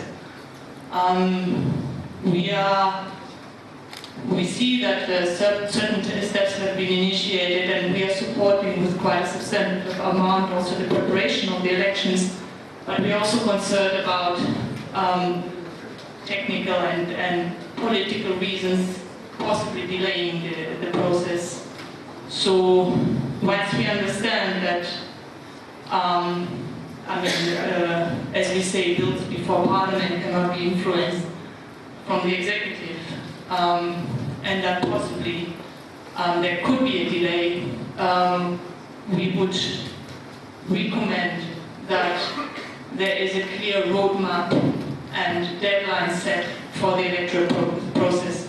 Because the risk is that actually, after so many successful conducted elections, if this time the electoral process is not really carried out according to plan, there might be also a lose of faith from the population, and we should avoid this. We should avoid that actually people don't believe anymore in the elections as a means of expressing their view on current politics. So we would really urge for having this kind of roadmap and explicit stating of dates, and really also bringing the debate back to the technical issues and trying to solve them technically. Thank you very much. This is concerned, the President was very clear today here. He said he's committed to holding the elections on time. So we have to believe them. And the only I think factor which may come into effect is only financial, not so much political commitment and technical, but rather I think financial. And this is where we need the international community, because all the elections have been, partnership work. They have been collective work between us and the international community. We wouldn't be able to do them without the assistance of the international community. And I think I totally agree with you that we need a roadmap. There's only 7 months to go, so we really need a roadmap. But with the roadmap must come sufficient resources to ensure that we have the elections on time, free and fair. With regard to the need for arts and culture, I think that's a very important issue. Not a long time ago, we have been only talking about food and the water. There's a hierarchy of needs. And even though I think culture is important, you can understand, there are very important, life-related issues that we face at the present time, which I think maybe is the reason why we don't have a whole lot of money allocated for culture and art. But nevertheless, that doesn't mean that we don't need them, particularly for young people. For young people, what's important is education, employment, and culture and arts, and sports, of course, which may be part of the culture. This is very, very important. As you said, it's a young country, 70% below 30. And I think that that's an area we need to take, not only as a government, but I think as a society, seriously, to make sure that we meet the need for culture, particularly young people. The Minister of Finance is not here, but I think there has been an allocation for the library, for the public library, of 400,000, if I recall. Yes. And land has been also allocated for the public library. They have just started building the library. So there is something going on, but I'm quite sure, and I agree with you, we need more than that. And that's an issue was underserved. Universities are extremely important. I was one of the people who founded the University of Hargeisa, and we had research which showed that for development, higher education is more important than primary education. And that's because higher education is associated with research and development. It's the research and development that makes the difference really. And clearly, research and development and higher education is underfunded, as far as I can see. But fortunately, the private sector picked it up. Now we have 26 universities. There was an exhibition the other day in Goulet Hotel, 26 exhibits. And we have maybe university population of 20 to 25,000. We're graduating 4 to 5,000 students every year. So the private sector has picked it up where the public sector has in a way failed. But I totally agree with you that we need to particularly fund research and development in universities. Thank you. WASAARADA is going to present this tomorrow, and what we will have now is actually the delivery mechanism, the other delivery mechanisms. IGAD, the World Bank Multi-Donor Trust Fund, the UN Multi-Partner Trust Fund, as well as the African Development Bank. And I would like to hear if you, Mr. Manim, Executive Director from IGAD, if you're prepared to give us a few words about how you deal with this issue. Financing mechanisms, which of course are the models operandi through which the actual deliveries are provided. And I would want to mention that basically the major delivery mechanism in IGAD is through projects and programs. About 6 years ago, before we adopted a strategy for revitalization of the IGAD Secretariat, we had problems with having short-term financing mechanisms where we ended in having support mechanisms that probably would have a 6 months to a maximum of about 18 months, and then we have 1 or 2 workshops and then a document. And then the question was, then what? So within that reform strategy, we went from projects to programs and said we need to really be much more longer-term oriented. And here we designed a strategy where we have systems in place that then roll out the programs. And within it, we have our specialized offices. So 6 years ago, if you asked whether IGAD had an implementing mechanism or capacity, I would be very hesitant to say yes. But now we have specialist, subject matter specialist offices. We have C1, which is a conflict early warning, early response directorate in Addis Ababa. And we have 2 directorates, one on arid lands and livestock in Nairobi, and one on climate center. We have a regional HIV and AIDS expanding into TB, malaria, and maternal child issues, which are a regional program in Kampala. So we have through our specialized offices in IGAD, we can use that as a mechanism for service delivery. We also do it through NGOs and through research agencies, and sometimes through our member states, through some specialist agencies in member states. And I have in mind agencies like what we call the National Steering Committee on Peace Building and Conflict Management in Kenya, for example. That's one. The other one is what we call acting as a third-party unit. And here IGAD could assume a role for an agency where finances are intended for. I have an example like a mechanism where the African Development Bank cannot, because of the type of financing available, cannot, for example, lend to the Federal Republic of Somalia, or cannot give it to Somaliland for sovereignty issues and other issues. And IGAD can provide a third-party mechanism where we assume the responsibility for that particular agency, receive the money, and take the responsibility for accountability and responsibility for provision of the facilitation role required. But linked to that, we could also provide the umbrella-ship that's required. We could house an agency from any of the development partners here who would probably want to do the same thing but have more and more of themselves in it. So we could provide the environment, have an office, block, and support mechanism for such an agency that then can use those finances through their own systems, but under the overall responsibility and the role for IGAD to pass on these resources to, for example, where the programs are intended, say in Somaliland. Thirdly, we have a mechanism called JFA. It's called Joint Financing Arrangements, and here we started small, and we are thinking of having a mechanism where we have, at small level, do various programs on a joint, willing, contributing partner agency basis. Money is put in an account for a specific purpose. And now we have 2 joint financing arrangements working. One is for capacity building, mainly at the Secretariat and within the member states, and the other one is on peace and security. Thirdly, we have what's called Rapid Response Fund. Here, we use the C1, the Conflict Early Warning Early Response Mechanism Office, as the frontline office where that packet of resources sit, and it's meant for helping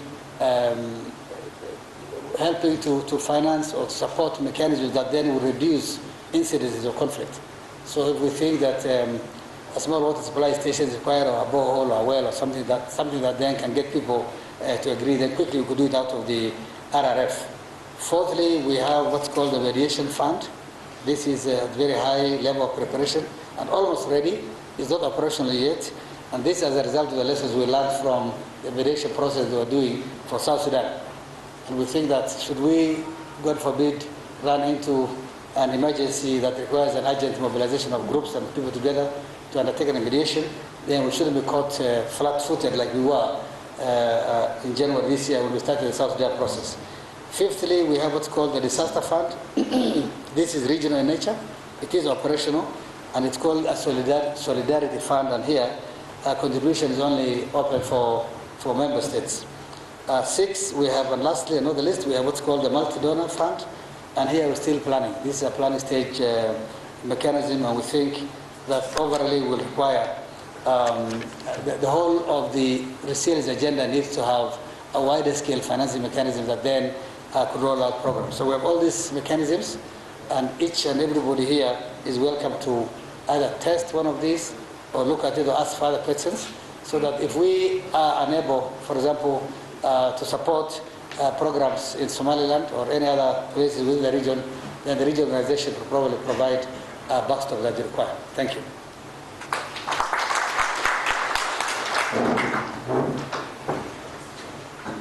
Thanks a lot, Dr. And I think we will take all the presentations, and then we will take the questions afterwards, because I think if we take questions now, we will not be able to be as time efficient as we have to be at this point time of the day. But I would like to invite you, Riddle from World Bank, or all right. I don't mind if you just have a wheel on the two of you will do that. So please come out here. I will actually provide it. Is Gavin? Gavin. Gavin will talk on behalf of us. Okay, good. Please. Please introduce yourself. Not me? Okay. Good afternoon. I'm Gavin Roy from the UN Resident Coordinator's Office. So today, in June at the High Level Aid, we provided a joint update with the World Bank on the status of the two funds that have come under the compact. So today we wanted to give you a brief update on both trust funds. I'll of course talk about the UN, and then he will talk about the World Bank. But of course, the first part is to maybe recap the principles of the trust funds, and then give you a little bit of a further update. As you know, the trust funds align international financing in Somaliland with the priorities decided in the special arrangement. The trust funds would bring greater transparency, better coordination and coherence, and of course make sure that we use Somaliland systems as PFM reforms proceed. The trust funds are also a way to ensure that Somaliland has a fair share of the New Deal funds that are coming through. On the UN Multi-Partner Trust Fund, the Multi-Partner Trust Fund has two main functions. One is to enhance coherence and alignment of UN programs in Somaliland, and the other one is to support newly identified priority areas that are found. The idea is to increase predictability, as the other funds are, to lower transaction costs, and to harmonize systems and processes to make sure that our effectiveness is better. In terms of the trust fund, as it stands right now, we have UN agencies, which would also include the IOM in this case, and government Somaliland bodies that could use, that we could fund. So far we have 13 UN agencies. These are listed up here. What I'm missing is UN Women, who's also eligible for funding from the trust fund. So far, we've identified 3 broad areas which could be funded from the UN and PTF in Somaliland. That is the rule of law, youth, and health services. But these are broad areas, and as you can see, they align to some of the PSGs, but more work needs to be done in actually developing programs that fit what Somaliland's needs are. And in the next slide, the idea is that this is more of the principles of how we will develop programs. One is that they are completely linked to the SSA, and that they support, where there are reforms, Somaliland reforms. So we're not doing something that's separate from what Somaliland is undertaking right now. We also want to make sure that they take into account the work of other players in Somaliland. The idea is the UN, of course, is not the only player on the ground. There are many, as we see here in Somaliland, and the coordination as we develop is also important. Coordination within the UN agencies is also quite important. In the past, we've had a lot of agencies supporting it. It's created a lot of work for ministries. The idea is to bring people closer together, bring them under one program, improve and streamline reporting structures and processes, but also increase the accountability and the MME systems of creating a joint program steering committee that will be joint between the government and the UN agencies that support it to ensure that there's a joint MME. To give you just a more detailed idea, we look at the Rule of Law program. This is still in development, but the idea is that we have a global focal point program in the UN, which brings together support on justice and security. And so it responds to PSGs 2 and 3. The UN is basing its work on the ongoing reforms in the justice sector. The Minister will give us an update on that soon. And also on ongoing support to working with reforms in the police sector. So the idea of the program would be built along what is happening in reforms in the justice system and in police reform. But we know that we're not the only people working on it. There are private sector actors, NGOs that are working on there. And as we build a program, it's important that we don't do what others are already doing or planning to do. So part of the development of the program is bringing together the agencies, understanding who is doing what, and then making sure that we respond to the government's needs on where the gaps are and where we have the capacity to fill that gap. Right now in the justice and police sector, you have about 7 or 8 agencies that are providing support on a bilateral basis. With the trust fund, we are able to bring together those 7 or 8 agencies and ensure that the government has one focal point and one entry point to both work on justice and on police reform. And that focal point and that will be managed to a joint steering committee that will be established. Now, this is all under development, and it's an idea of what we have to do. There's still quite a bit of work to do as we make the trust fund from paper into practice. Importantly, the program development needs to happen. That's underway in the Rule of Law right now, with a lot of support being had to the various sectors, justice and police. But more needs to be done, and we need to work with the government leading us in the process of what is needed and how we can best respond. We then, of course, need to work with the other trust funds. So you've got the World Bank, the SDF, and ensure that a mechanism of coordination is found so that the trust funds are working together and working with each other rather than separately. So that also needs to be done.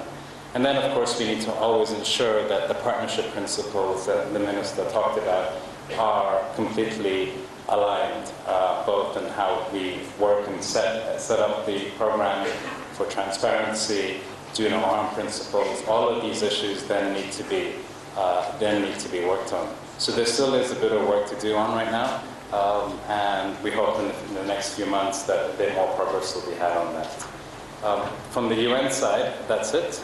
Hugh, do you want to?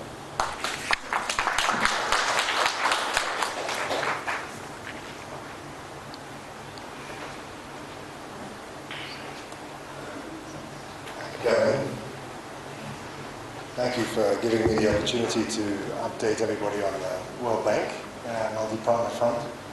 It's good to be back in Hargeisa. My name is Hugh Riddle. I'm the country representative for the bank. Before I start, I'd just like to congratulate I didn't ask a question in the Q&A, but it's extremely important and useful that a financier like the World Bank is financing in a context that is very closely monitored and that can give a very strong account of what it has achieved in the last year since we gathered here in Hargeisa.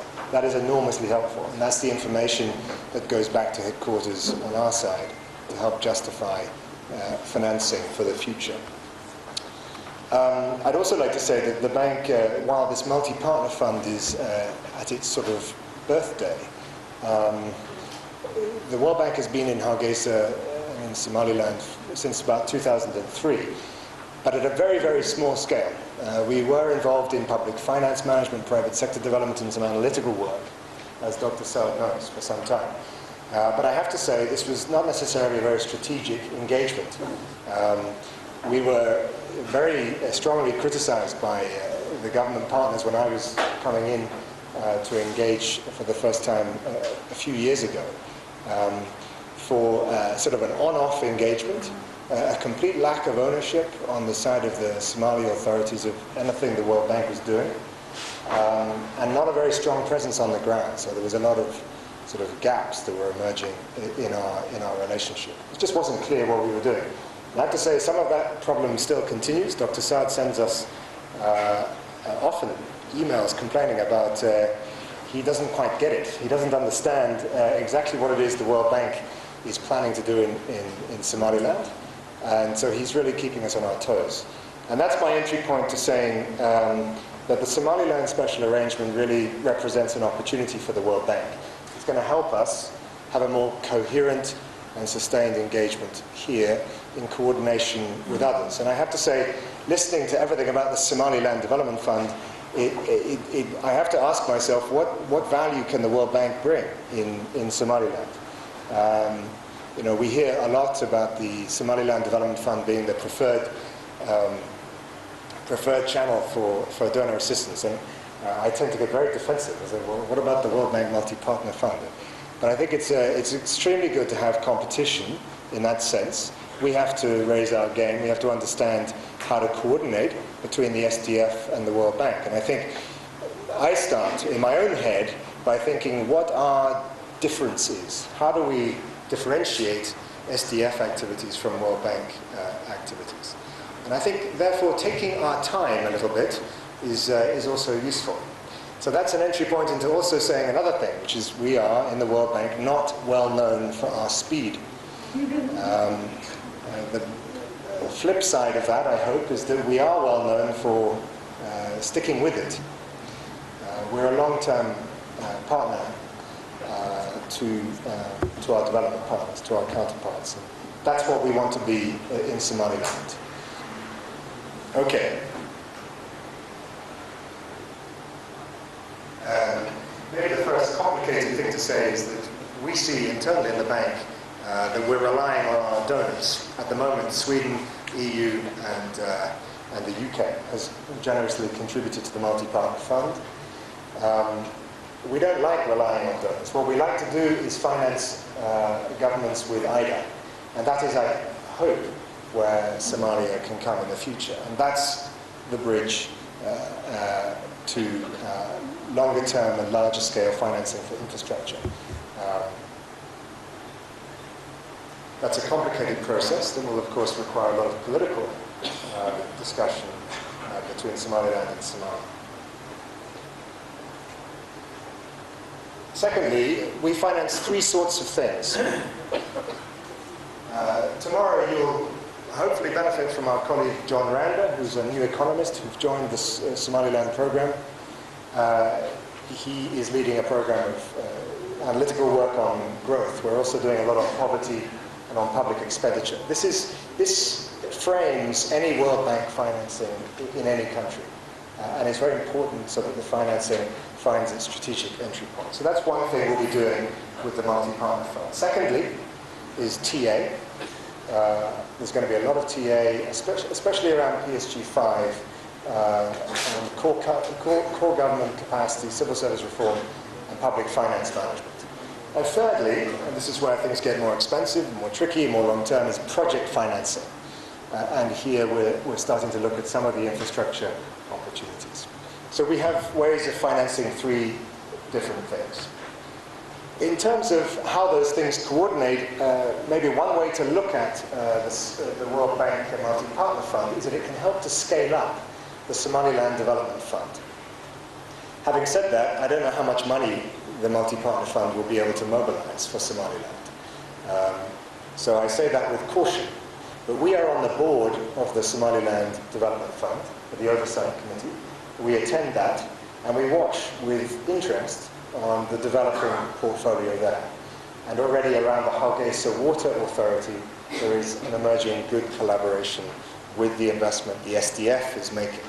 So let's see whether we can develop this theme of the multi-partner fund providing a channel for multi-partner resources to scale up in a longer-term way SDF seeds into larger trees. Thank you, Rima, for pushing me on. In fact, let's go to the, let's just say one thing here.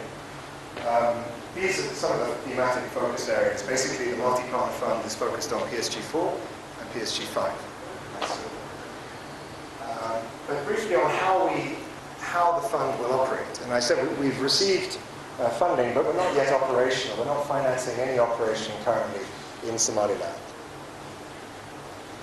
All of the packages that we will be financing are developed and prepared by the line ministries here in Hargeisa with project teams. So that work is ongoing in all of these areas that we're laying out. And as far as I'm concerned, 2015 is a very important year for the multi-partner fund in Somaliland. That's when these programs will actually get initiated and signed into grant agreements here in Hargeisa. Let's go to the next slide. So here's an initial funding pipeline, what the MPF is going to be doing. PSG5 is really about core government functions. And this is investing for the long term. The SDF, in my view, is very strongly on plan. It's really leveraging a national planning process. Where the multi-partner fund can develop that further is around procurement systems, financial management systems, and banking systems to allow for funds flow through country systems on the ground. So we actually hope we can take the SDF a few steps further in terms of country systems use. So that's PFM reform. The other thing that the PFM reform program will do, well, apart from filling the gap on Dr. Saad's milestone list, is to help develop the milestones or the benchmarks for the incentive program of the SDF. So that's another area where I think we can coordinate. Civil service reform is a theme where the government has been pushing all of us, and as somebody mentioned, this is an area of emerging division of labour between UN agencies and the World Bank, which I'm quite pleased about. In PSG4, the three areas of our focus will be on natural resource management, resilience, infrastructure, and productive sectors in youth employment. And I'll start from the bottom. As I mentioned before, the bank has been involved for a long time in financial and private sector development in Hargeisa, primarily with the establishment of the Somaliland Business Fund, which is financing entrepreneurs in Somaliland directly. And World Bank Trust Fund, we also intend to contribute to the Somaliland Development Fund. And we think it's a major mechanism. It's very important actually to align our aid along these common financing mechanisms. Now, listening to LDB, I'm just wondering where is actually the, how do you say, the added value and the specific area of additional service trust fund, an additional trust fund can provide. Yes, I have been reminded by my neighbor that this is part of the compact arrangement, but I think we really have to think it through properly, and we have also really to look at the areas that can provide added value, because a lot of what has been mentioned here is actually already taken care of by the existing trust fund. So I would really plead with some kind of creative thinking and to really make sure that it's useful and really complementary and not duplicating. Thanks, Daria. Ladies and gentlemen, my warmest greetings to distinguished participants in this hour's meeting, or in this esteemed gathering of the 7th High-Level Coordination Forum. I welcome you, distinguished guests, to beautiful Hargeisa and the Republic of Somaliland, and I hope you have a pleasant stay, or will have a pleasant stay in Hargeisa. My remarks will be brief due to the short time that we have. And I just want to take the opportunity to stress 4 quick points. One, before I go to the PFM, I just want to say to you and the World Bank, no criticism, no more. We have moved from that era of 2 years ago to a real full partnership together. And still, we prefer, the mode of funding that we prefer as Somaliland is a Somaliland government. Is the Somaliland Development Fund. But we welcome any other fund, whether it's from the World Bank or from the UN or any other one that really wants to fund that. Somaliland Development Fund has just been that process, and it's not as slow as you as the World Bank normally takes. First, we have in place PFM strategy that was country-led and owned, endorsed and approved by the President, and with the unwavering commitment of government of Somalia. Number two, this PFM consists of 5 pillars and 14 components, and has an action plan that's prioritized and consequences. Those are economic budget management, which is economic management, budget formulation and preparation, and fiscal declaration. Resource mobilization, which is domestic revenue collection, financial management and reporting, which is accounting and reporting, treasury and expenditure management, public procurement, which is also procurement, oversight and evaluation, which is external audit, internal audit, and parliamentary oversight. We have also 4 cross-cutting teams in that process, which is PFM legislation, PFM systems and processes, PFM capacity development, and PFM program management. Number 3, the PFM strategy is guided by the New Deal and Somaliland Special Arrangement Partnership Principles. Number 4 is the PFM strategy is grounded in Somaliland context and aligned with Somaliland friends, with Somaliland and aligned with to best practice that's available. We are grateful for the support we are getting from the donor community and from our Somaliland friends. The PFM legislation provides the foundation for the PFM reform program, and we are mindful of the prolonged clearing process and PFM draft bills that has been delayed. But we are concertedly engaged. My name is Mohammed Samatal. My responsibility as a PFM coordinator is to put in place a PFM system that is properly resourced and is sustainable, and we are doing this with government counterparts. That's precisely who I am and what I'm trying to accomplish. I think the PFM system, Somaliland PFM reform strategy and action plan are guided by the special Somaliland special arrangement and aim at both creating and working on Somaliland country systems. Okay, I'll try to skip it because I was asked to go fast.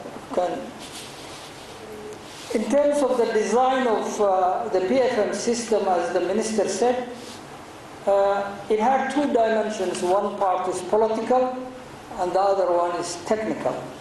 We have already the joint design which is done in terms of country-led and country-owned, but we did that by joint endorsement with the partners, with the development partners. So we have a jointly owned PFM strategy. And again, we have already in place, the presidential decree, which actually confirms, the government's policies and also articulates, the envisaged, government, structure. That was already done in 2013. As the minister said, the foundation for the PFM system are the PFM bills. We are expecting, hopefully, I'm sorry to say that there's a number of times that I have appeared in front of August meetings, and I made a promise. But I think this time again I'll be stretching on my neck, and hopefully this time it will be actually I can get away with it. The bills which is actually pending is the PFM accountability bill. There's a revenue bill. There is an audit bill. The fourth bill is the customs bill, and the fifth one is the procurement bill. I think basically we are much more closer, in sending it, submitting it. We submitted on beginning of the year. I think it was 25th of January to the office of the president, but it has to go through the legal process of being reviewed, and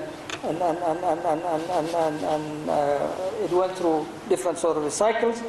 But I think what we are aiming at is that at least the first four PFM bills, we hope that it will be going for submission to the Council of Ministers very soon.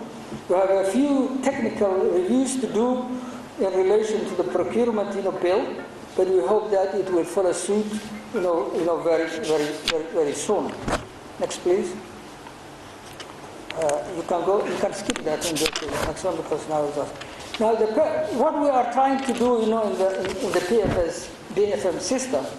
We heard that of the trust funds, which is, you have seen an overview of it, and actually the PFM is trying to visit in creating the government systems, basically PFM systems, that will utilize and absorb these sort of funds for the purposes of, as it said here, creating to ensure an efficient, effective, and accountable use of public resources as the basis for economic development and poverty eradication through improved service delivery.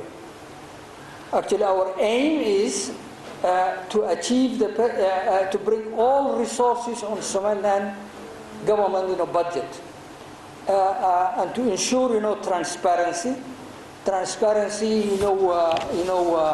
vertically as well as horizontally, and from transparency we hope that we'll be in a position to regulate and enforce accountability, and that accountability is both domestic as well as actually external. This will allow or lead the process of having a meaningful dialogue with development partners, and that will basically be the foundations for an aid effectiveness, and basically all the principles of partnerships will be absorbed in here. I think we hope that when we live it up with coming up with an appropriate BFM system, it will actually inspire confidence and attract more funding, more donor or development partner funding. But I think also it is very important. I think I was hearing earlier in the presentations of the efforts which actually takes more at the community level and more outside the sort of resources which is coming from externally. So we hope that when we have an effective PFM system, that will actually energize and promote Somaliland government's unique brand of public-private partnership. In terms of BFM action plan, where we stand now, there is an immediate, and a medium-term, sort of action plans to be taken place. We have actually all the governors in terms of BFM steering committee to guide and monitor the Somaliland government reforms. We have already the aid coordination unit. It is in place, but it's not fully resourced. We have already in place, at the operational level, the strategy consists of 5 pillars and 14 components. So basically, for all of them, we have actually teams, there in place, and that is actually how we want to take this, forward. we are expecting and we are encouraged, to hear, from the World Bank. The first thing, that will hit, on the ground will be, the trust fund for the utilization for the PFM. We are already grateful, for David, for actually already financing it, and committing it for Pillar 2 of the PFM, which is, revenue or domestic resource mobilization. This is, very important because at the moment, the tax is only about 8 to 10% of the GDP, and we hope that, through this actually resource mobilization, we will actually be more or less in line to what actually countries in a similar situations has already achieved. I think what is very important for us is that, we are anticipating that between now and March, we don't want to have a sort of a lull. So it is very important that we should put it in place an interim period of a series of quick wins, which already we have been doing it, but we needed to extend it to tie it up until the funding, actually sort of flows. I think, for this, we are just reporting it, in this forum, but subsequently we will submit it a request, for that in our next, PFM Joint Steering Committee, which is going to be in December. Thank you very much. Honorable Chairman, Honorable Ministers, Excellencies, distinguished delegates, ladies and gentlemen, good evening. I would like to follow suit to thank the organizers of this important meeting and to welcome those who came from distant places. I'm here to make a brief presentation regarding the justice reform. Justice reform is under BSG 3. Its strategic objective is to improve access to an efficient and effective justice system for all. The style I have chosen to make the best use of the limited time I have is to state the priority and list the progress made under every priority. We have in BSG 3 4 priorities specific to justice system, and a 5th one, which is a cross-cutting issue.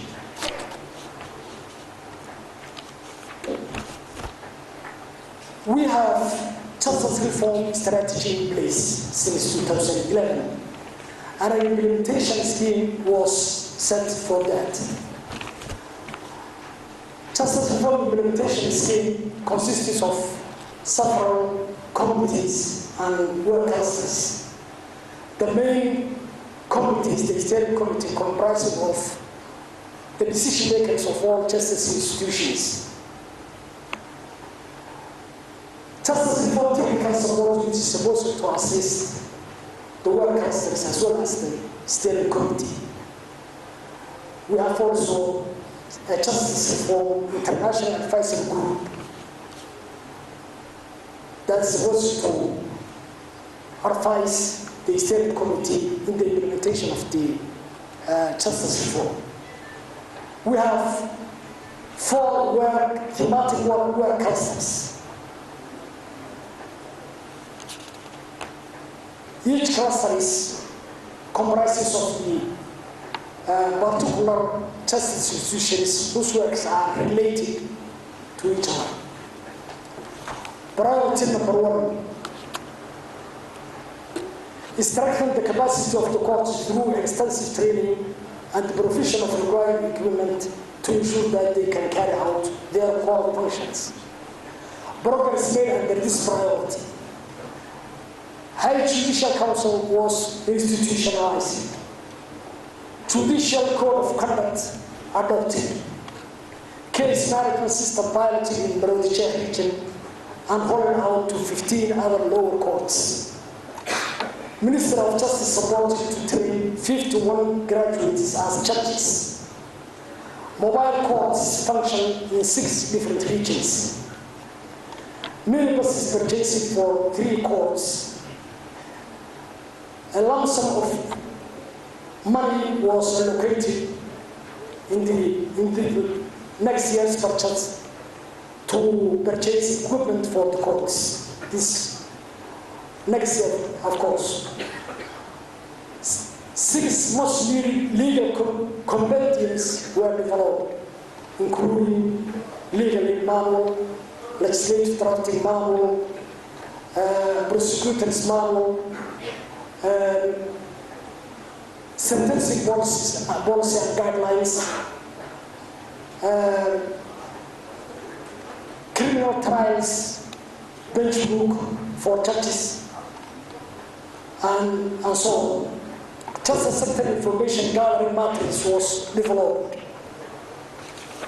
Priority number 2, clarify the roles and responsibilities of lawmaking bodies and strengthen their institutional capacity, including the capacity to prioritize draft legislations that are harmonized with the existing laws.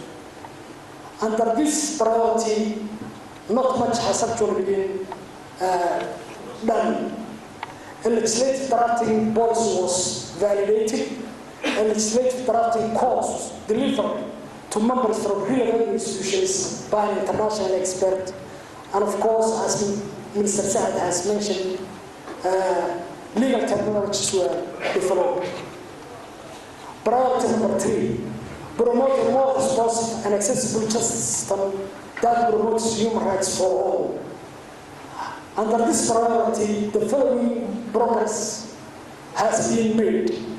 National legal aid policy adopted by the Council of Ministers, legal aid bill adopted by the Council of Ministers, 3 legal aid providing institutions supported to provide legal aid, Ministry of Justice supported to coordinate provision of legal aid, authorities and the detention places trained on the right to a lawyer, and in particular to the right to a legal aid at all stages of criminal justice system. Minister of Justice nominated the public defender officers in 4 regional capitals. A complete mechanism against judges and prosecutors was set up. Priority number 4, infrastructure. Improve the infrastructure to access to justice and the protection of human rights. Progress made so far. Minister of Justice headquarters and Las Anod and Erigawa MOJ regional offices constructed. Bachelor's quarters for Hargeisa Central Prison staff constructed. 4 new prison blocks with a total capacity of 120 beds under construction right now in Madeira Prison. Attorney General's office, extension was made to the Attorney General's office, and a Burma regional office constructed. The juvenile wing of the Madeira prison and the main kitchen of the prison renovated. Rehabilitation facilities established in Hargeisa, Madeira, Burma, and Burma prisons.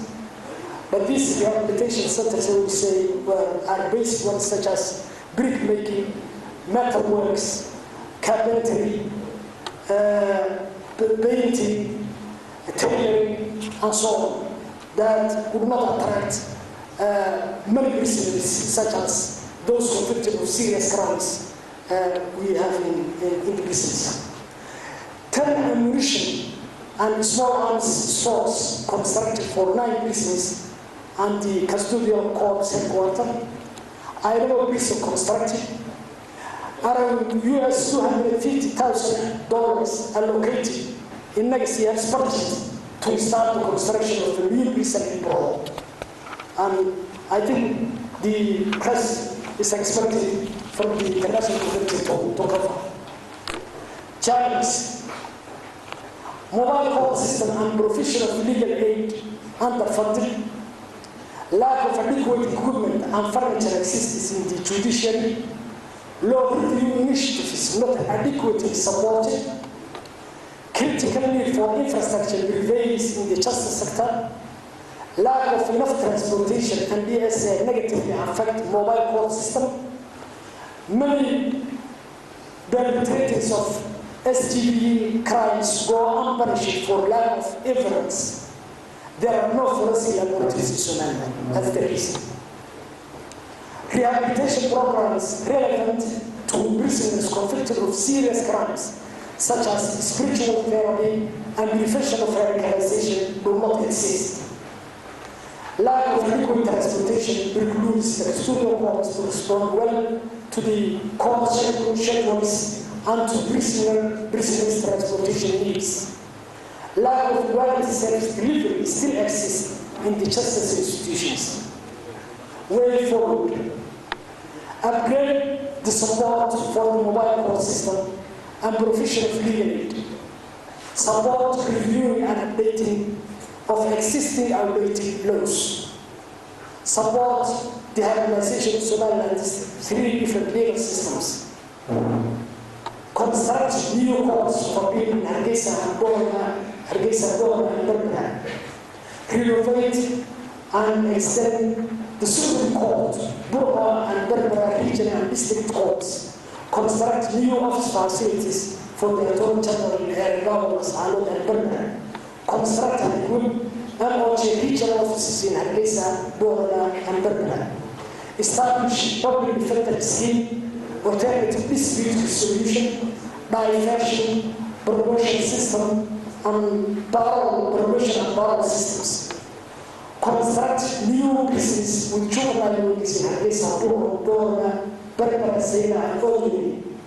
Construct 2 juvenile rehabilitation centers and 4 post-trial juvenile detention centers.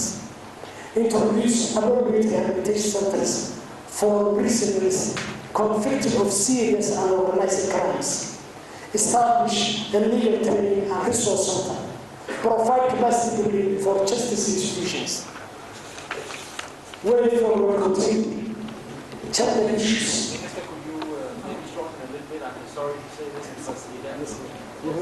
Just 5 points. This is the last slide. This is the last slide. May I continue? Yes. The last slide. Establish and launch an OJ committee to gain government approval of the Convention on the Elimination of All Forms of Discrimination Against Women. Establish and launch an OJ coordination committee on the rights of the child. Undertake district level campaign to strengthen policy community partnership and activities designed to promote cooperation to address rape, domestic violence, and other forms of STDV. Establish district women and children's justice for the Attorney General Office and police stations. Support women access to justice. Launch Know Your Rights campaigns. Establish at least 1 forensic laboratory. With that, I conclude my short presentation. On that subject, and without qualitative of civil service reform, civil service performance, all the system will never be as allocated. If you invest in your people, invest in your country. So we are going to improve our public civil servants in laws, in knowledge, in skills. And the presentation of this will be, I want to invite my colleague, Mr. Abdurrahman, come here and make the presentation of this. Thank you very much. والسلام على رسول الله صلى الله عليه وسلم. السلام عليكم ورحمة الله وبركاته. My firstly thanks to Mhele and also the chairman of CSC, in which he gave this opportunity on behalf of him. Excellencies, ambassadors, honorable ministers, distinguished guests, gentlemen, ladies and gentlemen, I would like to thank you all for making this trip to Somaliland and welcome to Somaliland again.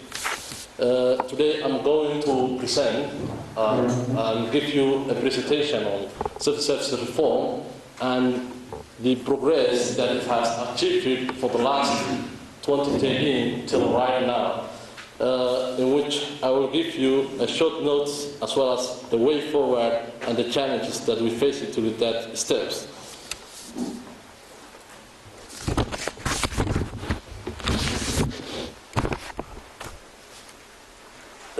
the rationale for civil service reform is, as we are all, as some of us know, that there is an overstaff within the government ministries that's being caused by overaged staff and non-skilled, unexperienced, and poorly equipped civil servants that are working with the civil servants. And they are also poorly resourced, and mostly they are suffering from moral rising among us, low payment or low salary. Next. The goal of civil service reform in overall is to enhance the quality of life of the people in order to bring a competent civil servants that can work and deliver an effective and responsive, efficient objectives of the National Development Plan.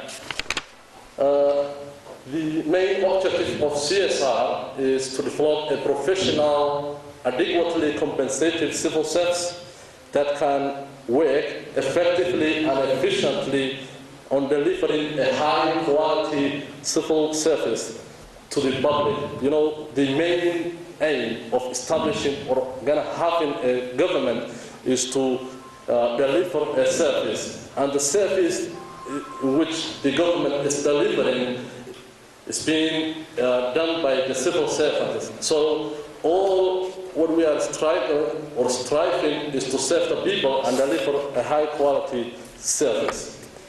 The key targets for civil service reform is we just divided into a number of targets. So the first one is legal and institutional framework component, which is part of the CSR components.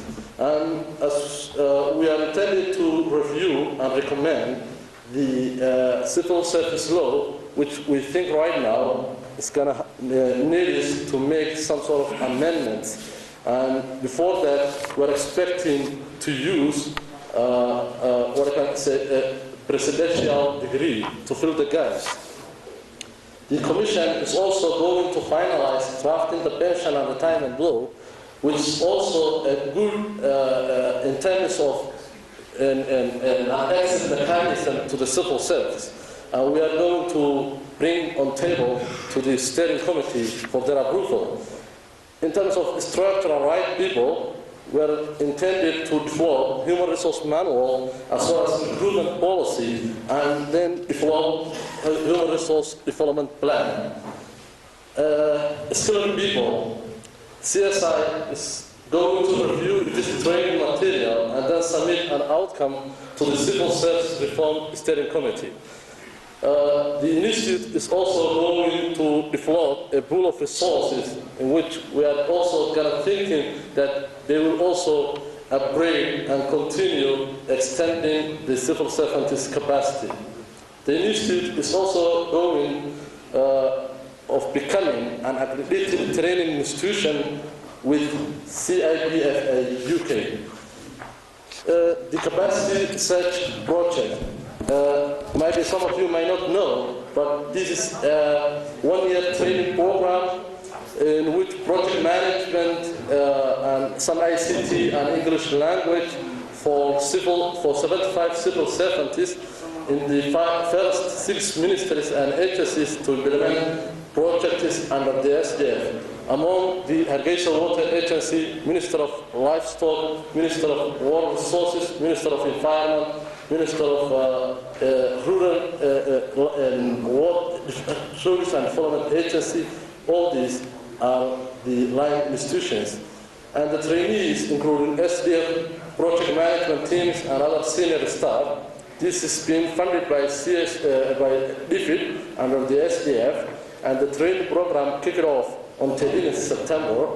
And they do have a close relationship with CSI, in which we're thinking, or the aim is like to CSI to take over the teaching of the courses at the end of the CSP. The progress, strategy and structure of the civil service reform. A quick win agenda for CSR was agreed in Addis the Civil Service Reform Steering Committee held meetings mostly on a weekly basis. The Steering Committee also followed the terms of reference of the Steering Committee as well, and also the Program Implementation Unit with the assistance of UNDP. Ministries of Defense and Interior has been fighting for the CSR Steering Committee to harmonize the efforts done by local and the central government. The committee also followed and reviewed the strategic work plan of the reform on 2014 and 2016, which consisted of 4 big components. The first one is legal and institutional framework. The second will be the structures, the right people, and the last is the skilled people. Also, the CSC conducted an awareness and consultation workshop to the DG and increased interest of donors to contribute to the reform. There was also efficient of labor among the stakeholders.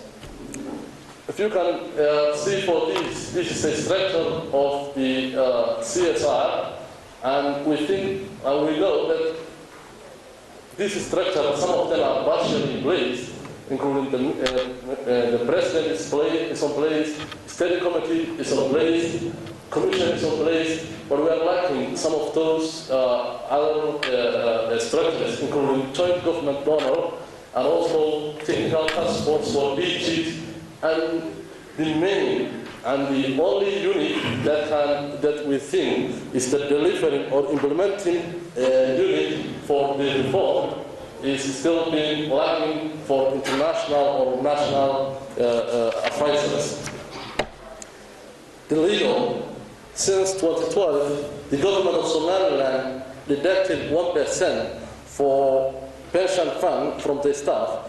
The program implementation unit coordinators working on drafting the pension and retirement law, and as we have already mentioned, that they are now preparing to finalize the draft. In terms of structures, the Government Act Bill, which clarifies the mandates of the government institutions, is being cleared by the cabinet. Right now, it's in front of the Parliament. TNA of 6 institutions and functional review of 4 ministries and agencies were conducted by CSC and TTSC with the help of UNDP. The World Bank also did functional review of 2 ministries, that's Minister of Fishery and Environment.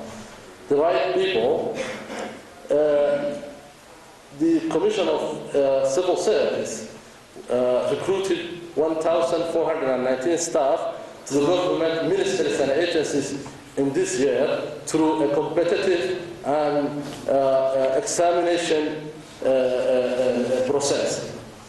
And in terms of skilled people, the Civil Service Institute have started to review the structure of civil service.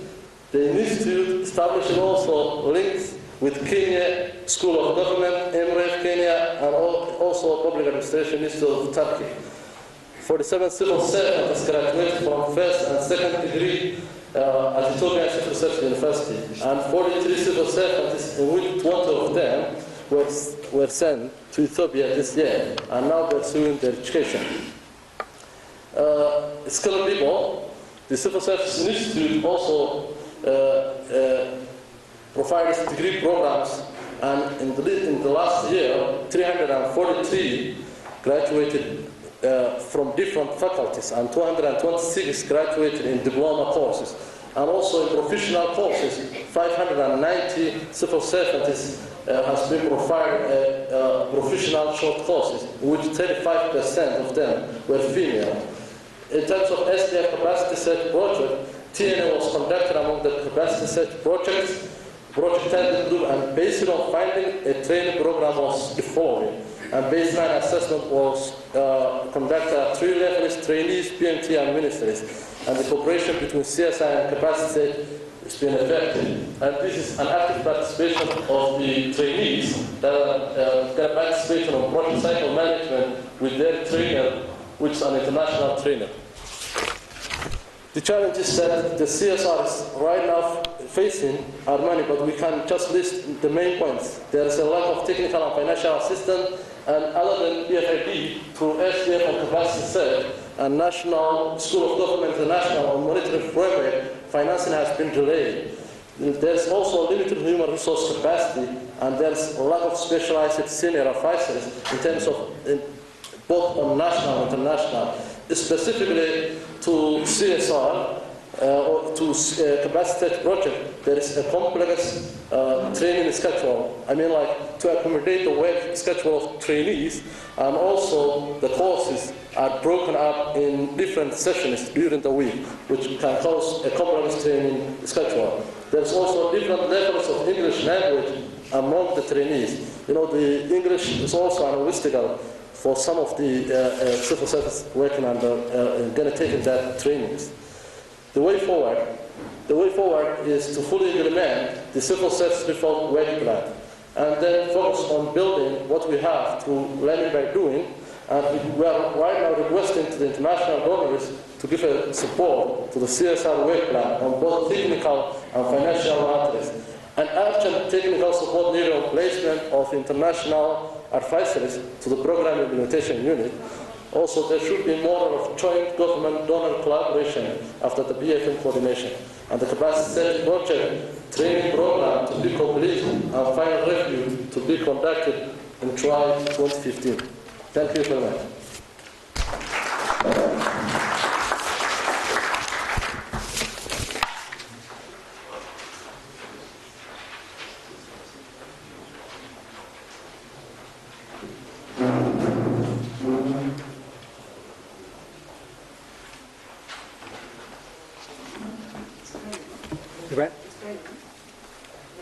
Yes, yes.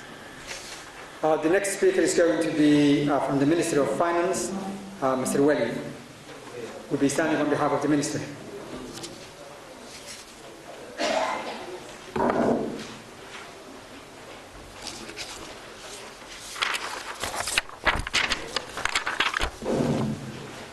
Good morning, everyone.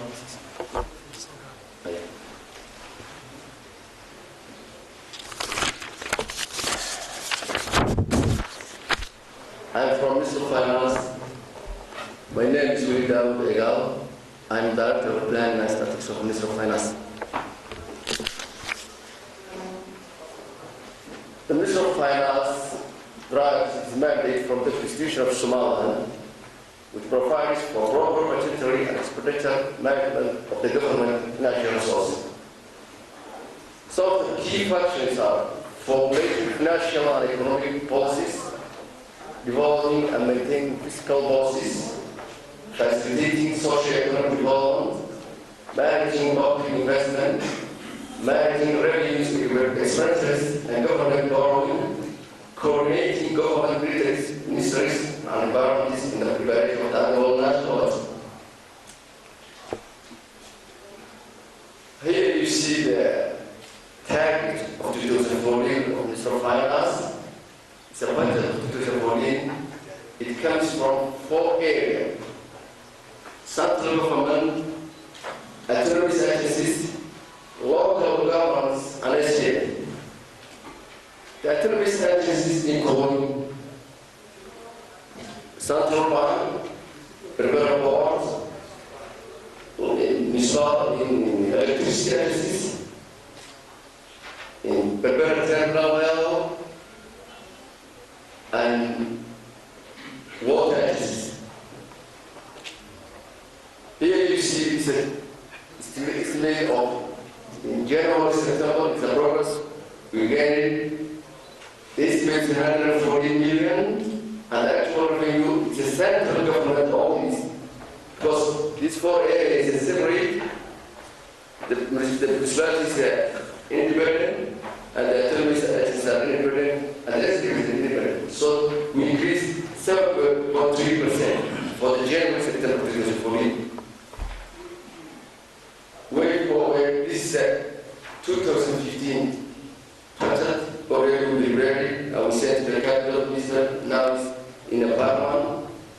The budget period is 2015 was presidential and parliament elections, as well as the voter registration, which are PSD1, public services like education.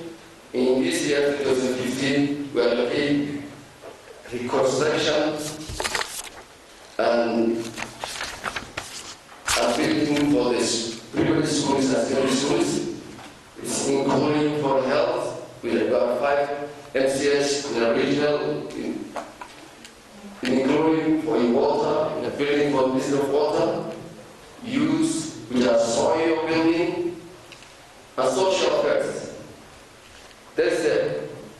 In this year, in 2015, we allocate a bit of which are social protection. We allocated a lump sum fund, and we hope the UNICEF will be a part. The security of 2015, justice servants, the pursuit of Somalia mission from the international community, stage 1, improvement of the livestock, agriculture value chains, fishing and other small business, and the environmental protection, stage 4. Infrastructure, like roads, we allocate $6 million for roads, $4 million for roads, and $2 million for the reconstruction of other roads. Airports in Borough, we allocate $1 million for Borough airports and $1 million for the Igal International Airport. And also, we allocate $2,600,000 for the rebuilding for the government offices. And also, it's included for the growth for the government and the expansion of the Eastern region, solar snack. Improvement of tax collection system, tax collection awareness, and fighting against illegal trade. Support for the government reforms, like BLM reform, civil service reform. We allocate for the building for the civil services in commission, and also justice reform. Here you see the comparison of 2015 and 2015 of central government. We increased 18% for the whole national budget. For the central government is 18%, and 20% is increased 15%, local government increased 6%, and SKS increased for 4%. Here you see the type of expression of the central government. 48% is the salaries, 39% is the operational expenses, 10% is the development, 2% is the support needs contribution of universities, orphans, mental hospital, school of social needs, national parties. We increased 50% for the budget in 2015 for the national party. And national law and organization EC. And law is a national law from the previous government. And you see this similar budget in 2015, breakdown by priorities, governance is 64%, economic sector 40%, economic sector including just 4 for revenue for the economic sector, and space is included for the economic sector, not PSD 5. We don't apply for the national development plan for our national infrastructure and natural resources 8%, environment is 1%.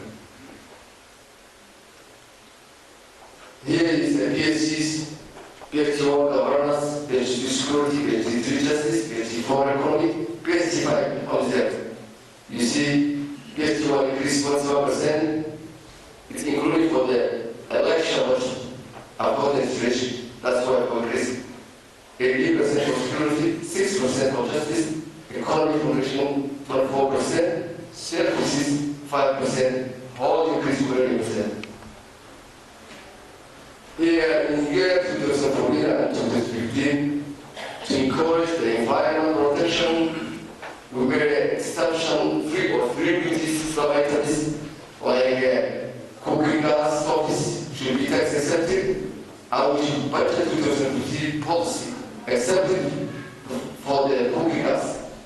Farm equipment and fertilizer should be tax exempted. The fertilizer can increase the agricultural production in 2015 14. The all-important farm tax was tax exempted. In order to encourage the usage of solar and wind energy, the tax for the wind and solar equipment should be exempted in 2015. Important road constructions such as bulldozers should be exempted in 2015.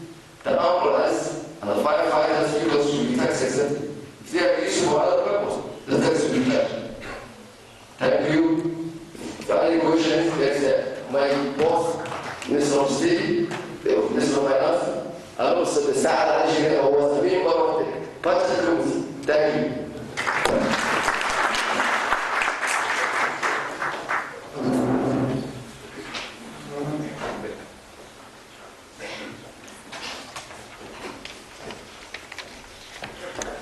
I must commend the previous speaker for being short and sharp. Thank you very much. I would like to call now Mubarak to share with us aid disbursement, aid plan, commitments for 2014.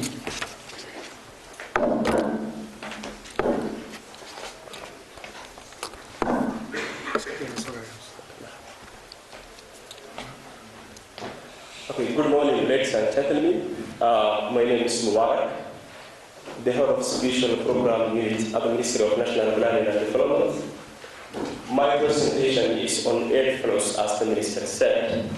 So we will see the disbursement that has been executed 2013 and the plans in 2014 and 2015. Before I go to the aid flow, the disbursement and the plan, I would like to make you brief how the National Development Plan and Somaliland Special Arrangement are compatible. In the National Development Plan, we have 8 sectors. In Somaliland Special Arrangement, we have 5 PSGs. So we will see how these PSGs and the National Development Plan sectors are compatible. As you can see from here, PSG 1, which includes reports, PSG 2, which is community, and PSG 3, which is justice. These 3 PSGs constitute as governance in terms of the National Development Plan. So governance is a separate sector in the National Development Plan. So these 3 PSGs go under governance. Infrastructure, economy, production, and I'll try and emulate your conciseness and good time management. We've had a really busy couple of days, and it's very difficult to boil all that content down into some key points or takeaways, but let me have a go at that in a very short time. When we started yesterday, we talked about partnership, mutual accountability. That's what the whole New Deal is about, and I think these events and meetings are a key part in reinforcing that relationship. The Ambassador said too that we need to keep that bit simple so that we can deal with the complex things on the delivery side of the New Deal, and that's a good lesson, I think. Somaliland clearly is growing and is open for business, as we found out at the London event, and just by looking around us. I've been to Hargeisa 3 times in the last 6 months, and it seems to grow in size every time I come. It is open for business, but we must keep the focus on the challenges ahead if we are to fulfil the potential of the special arrangement and of Somaliland itself. There's work to do on the New Deal architecture, as Dr. Shiri has just mentioned, but most of all there's work to do on delivery. Trade, as we know, in the end will be more important than aid in determining the future of Somaliland. Oil and gas, just over the horizon, the Berbera corridor, the further development of Somaliland's own long-standing trade and economic relationships in the region. The challenge with all of that is to ensure that the new opportunities are blessings and not curses for Somaliland, and that as revenues grow and the economy grows, so too does the well-being of the people of Somaliland. And as we heard from the economic analysis, the secret to that is about reinvesting in productive and job-creating parts of the economy, so spreading out the capability within the economy, reducing the risks of a very high dependence on trade flows. Growth is the key to the future, but so too, as we've discussed, is democracy and respect for human rights. These are key virtues in ensuring that there's sustainable and effective development in Somaliland. I might also add a further virtue of inclusion, which is a topic that we've covered this morning, the inclusion of civil society, of women and girls as well as men and boys, and of youth in investing in their own future. On the PSGs there's been real progress, there's momentum in many areas, but much still needs to be done. The biggest challenges still lie ahead. The first year of a new arrangement like this, like the special arrangement, is always a challenge, but the real test, as I say, does lie ahead.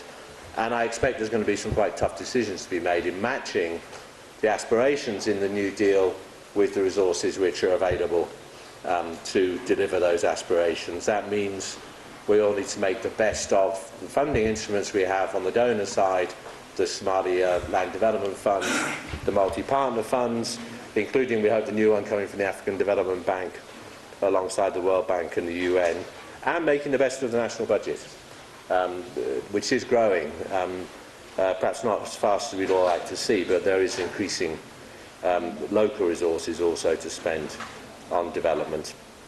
On our side, we must guarantee real transparency in our aid flows and in making sure that those can be seen on the budget, and we must be sure that we provide our technical assistance in the right areas, and that includes things like civil service reform, improving revenue performance, and diversifying the economy. So lots and lots to be done.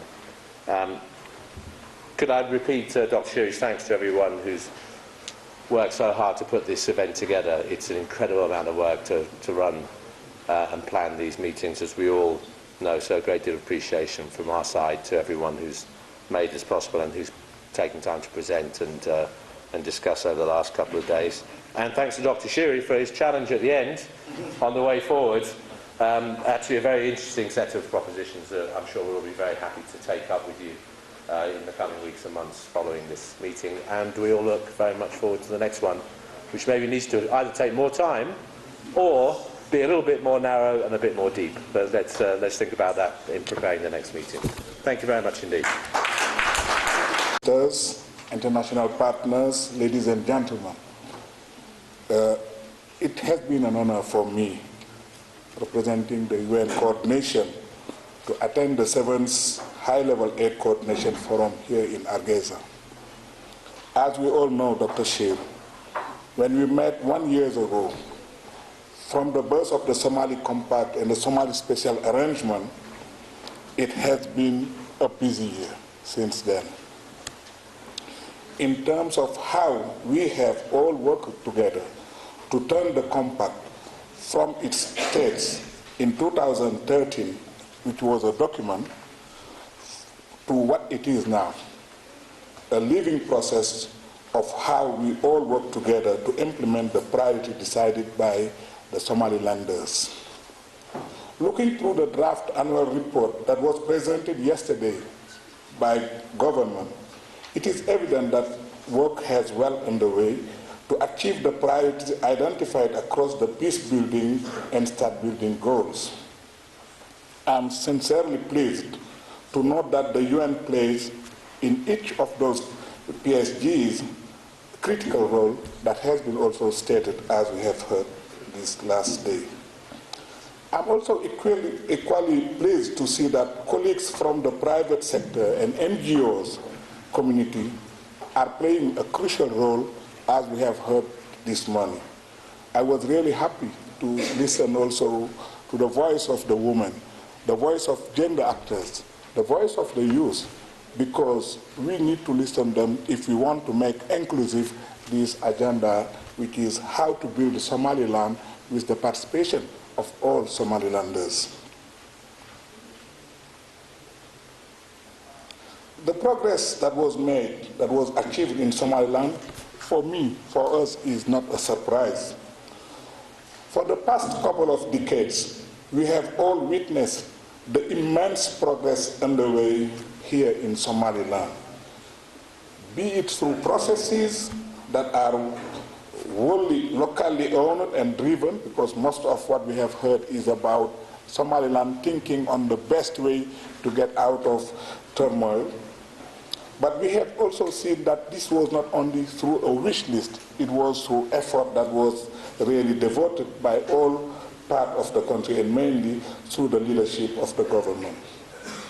There is a true culture of progress and success, and this has brought Somaliland where it is really being this time, as stated rightly by our colleague Phil Evans.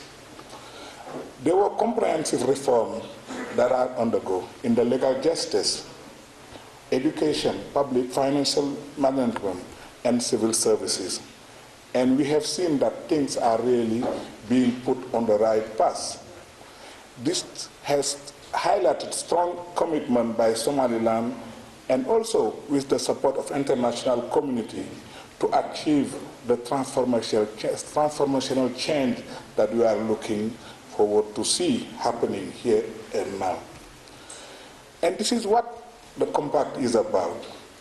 The Compact is a joint effort to transform institutions and systems to be at the benefit of Somali society. The objective and priority within the Compact and the Somaliland Special Arrangement are definitely ambitious. But we need to dream. They need to be ambitious.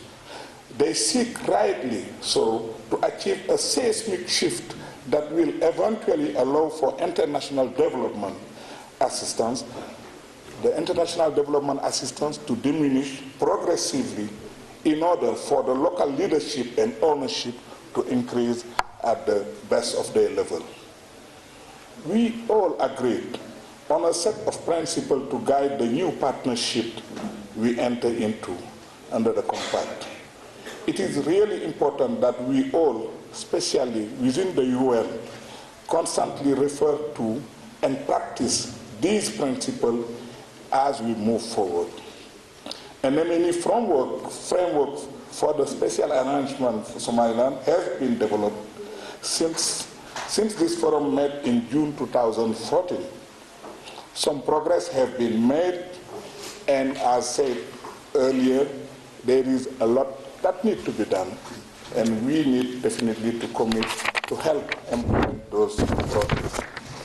1 year ago, from the start of the Compact, as we look back at what has been achieved, and while we acknowledge the need to scale up and do more work, it is important that we congratulate the leadership of Somaliland, but also the people of Somaliland, because they are part and parcel of the progress that are being made, for the work that was done. And also we need, as we have heard the call in all presentations, maybe to join more effort with them, to support them in the vision they are building in front of us. We at the UN level, we have 22 organizations that are here. We have more than 400 staff on the ground here in Somaliland. I can say that our presence in Somaliland is the strongest in the whole Horn of Africa. And we are dedicated, committed to really bring this to support your initiative. I thank you for your attention.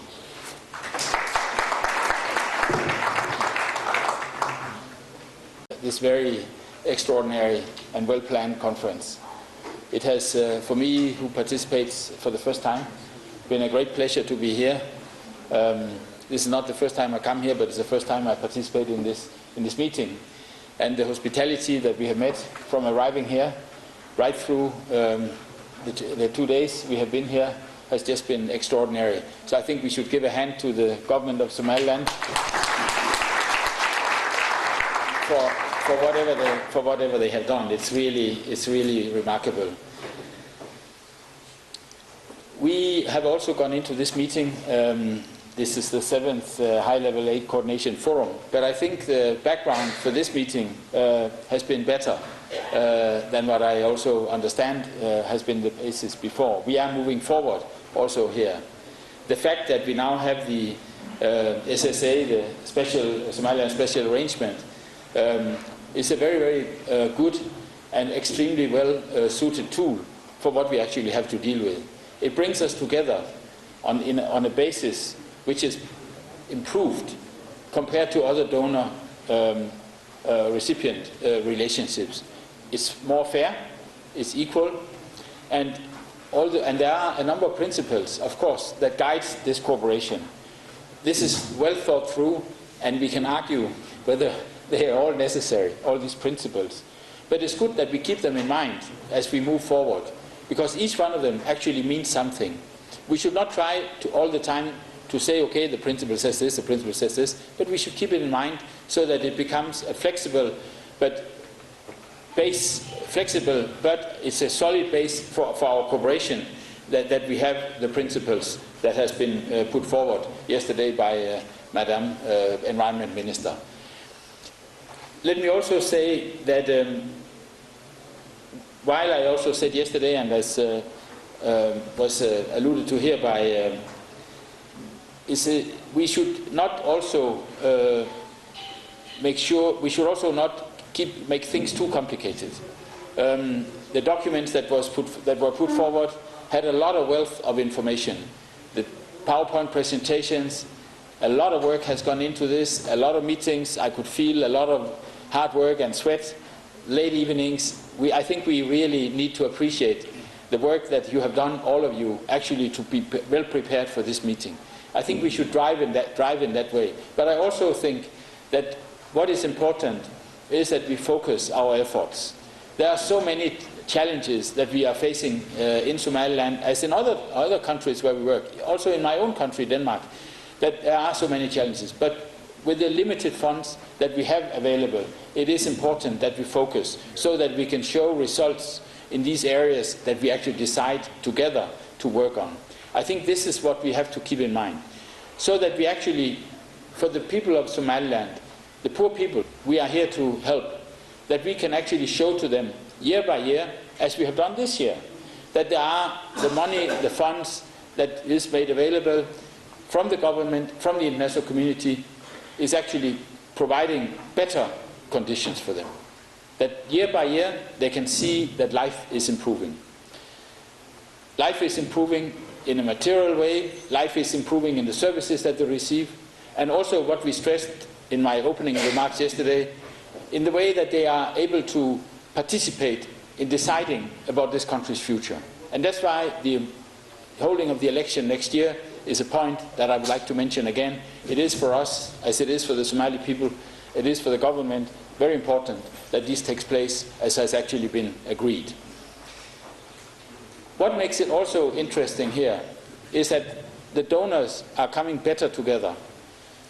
We see that the efforts of the government is being mirrored in the efforts of the donors. We heard how the resource envelope has been increasing from the side of the government by the fact that you are dividing your tax base. This is very important, but it also again goes together with improving service delivery. People will only pay more tax if they see that there's something coming the other way also. The presentations we had from the three large institutional donors here, the World Bank, the African Development Bank, and the UN, the funds, we are looking forward to see that they come on board and become heavily engaged in the development of Somaliland. And I think that what we heard yesterday was very reassuring, and we can only ask these three big donors who can really make the big money flow to come here sooner than later. The money and the funding is needed. And then, of course, I would like to welcome also that we now have our Dutch fellows and Dutch friends, the Netherlands government on board in the Somaliland Development Fund. So what we do have is we have the envelope of for development is increasing. but we also see that the government is increasing its part. That's one aspect of this. But what I really liked to see yesterday also was the presentations on the judicial reform, the civil service reform, and not least, of course, on the public financial management reform that is taking place. It is very, very necessary for the donors and everybody, and for the taxpayers in Somaliland, that they see that the money is well looked after, and a solid and a well-functioning public financial management is essence to this. We should avoid pilfering with the money and anything, and a good financial management system will actually ensure that we do this. So this is important. We build up institutions through these efforts that you are making in just these three sectors that I mentioned. But it is very, very important because, as we know, institutions actually matter. Countries that have good institutions have also shown to be good in development, good in tackling the problems that exist. I don't have to mention The Road to Copenhagen, this new book that has just come out here. But I think it gives it is food for thought about learning where to put your weight actually. And institutions and the fact that they deliver to the population is actually fundamental to any development efforts. And I'm glad to see that what we have seen here during the last couple of days actually ensures that Somaliland is very much on this track. What I really liked this morning was to hear from the youth and also the gender presentations. These are cross-cutting issues that are often forgotten, but the way they were presented and the dynamism with which it took place, the inspiration that it provided to all of us, that here are two areas, two groups of Somalilanders who actually, in a very, very professional way, are able to come across and deliver every day. I think this was very reassuring, and I think we should give for the women of Somaliland and for the youth, they deserve a special hand. Then, Dr. Saad, you mentioned that the donors should be better organized. And I recognize this. We will, as we go back now, discuss among ourselves how we can actually, in a positive and good way, both establish a focal point so that you know who to contact. Don't have to talk to 5 different donors, 10 different donors as the numbers are increasing, but you actually know who to call so that we get this better organized. And then, of course, PSG leads. You need to know for each PSG who is the donor partner. It makes it easier for you. It makes it easier for us. I think it's a very good idea. We will go back and find out how we can actually do this. So with this, I just would like to thank all of you once again, but most of all, of course, His Excellency President Silanyo for his presence yesterday. It showed the importance that he, as the President of this country, attaches to the cooperation with the donors. For the government again, and the people of Somaliland, I think we have a good way forward here. Thanks a lot.